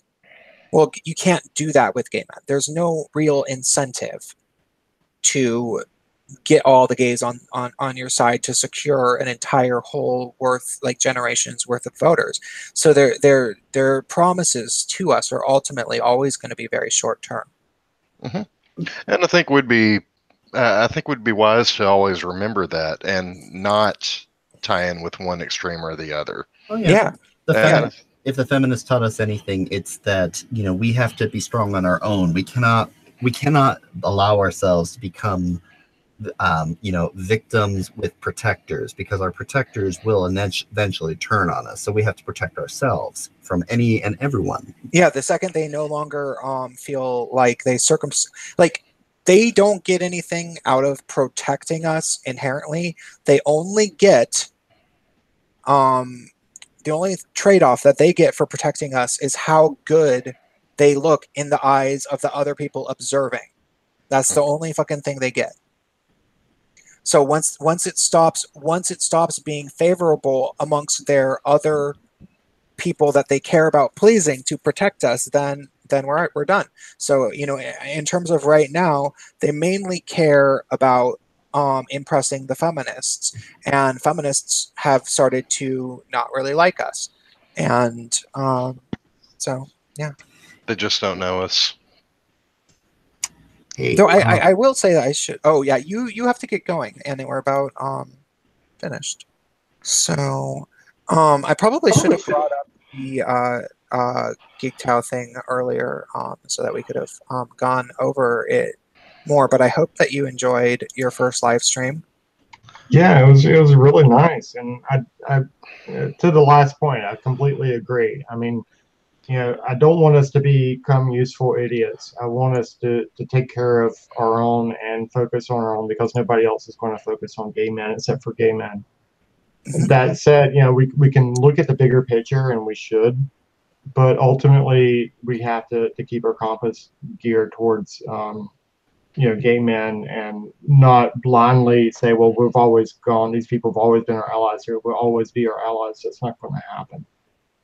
Well, okay, I just came up with a quote for myself, and I think this will be my last thought for the evening, which is that, to me, GGTOW is not a way of life. GGTOW is a reminder who's going to look out for you. I like that very much. Very much. Yeah, I could definitely use that. Well, Panta, it was a pleasure meeting you, talking to you. I sincerely hope that you continue to make content, and I'm sure we will. I think it's a strong possibility that we'll be talking again. Well, thank you very much. Definitely want to make some better videos. I'm brand new to this. I want to get into some video editing software, and maybe a better camera. I mean, I bought a better camera, but it doesn't seem to be good enough. So better camera, video. Hit me up on Twitter. I've had a few months to get better at this. I mean, ask Prince about the development of my videos. I started making videos on my phone, but I'm always down to help in any small way I can. Well, and one of the things about cameras is that a lot of it just has to do with your input configurations, and then also things like your lighting. It makes a huge difference. So yeah. Audio is way more important than visual, to be perfectly honest. This is true. That just reminded me. I just had a light on that. I just turned a light on that had been off because for the first part of the video, my webcam wasn't working, and I figured it out, and I forgot to turn the light back on, so it's kind of dark in this corner until just now. It's a learning process. You're already off to a good start with the videos. I really enjoyed your first one that you did on GGTOW, and I'm looking forward to hearing a lot more of them. Thank you very much.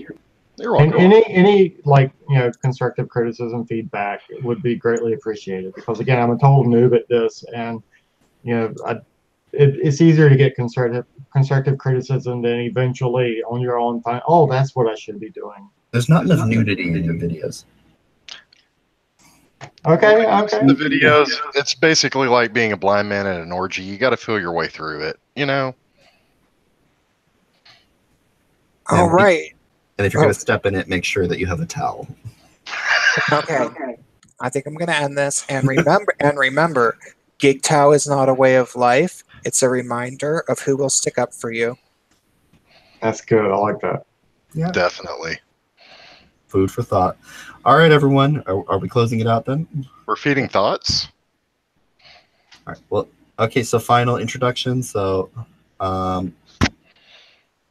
so I've been Arcatsgay, hiding behind the Gaytriarchy icon. I'm Panta Rhei, just brand new. And there's Feral Cat and Prince of Queens. Oh no, you're not Feral, you're Jason now. Feral and Jason. All right. So yeah, I guess this is the awkward goodbye. All right. Bye, y'all. Bye, y'all.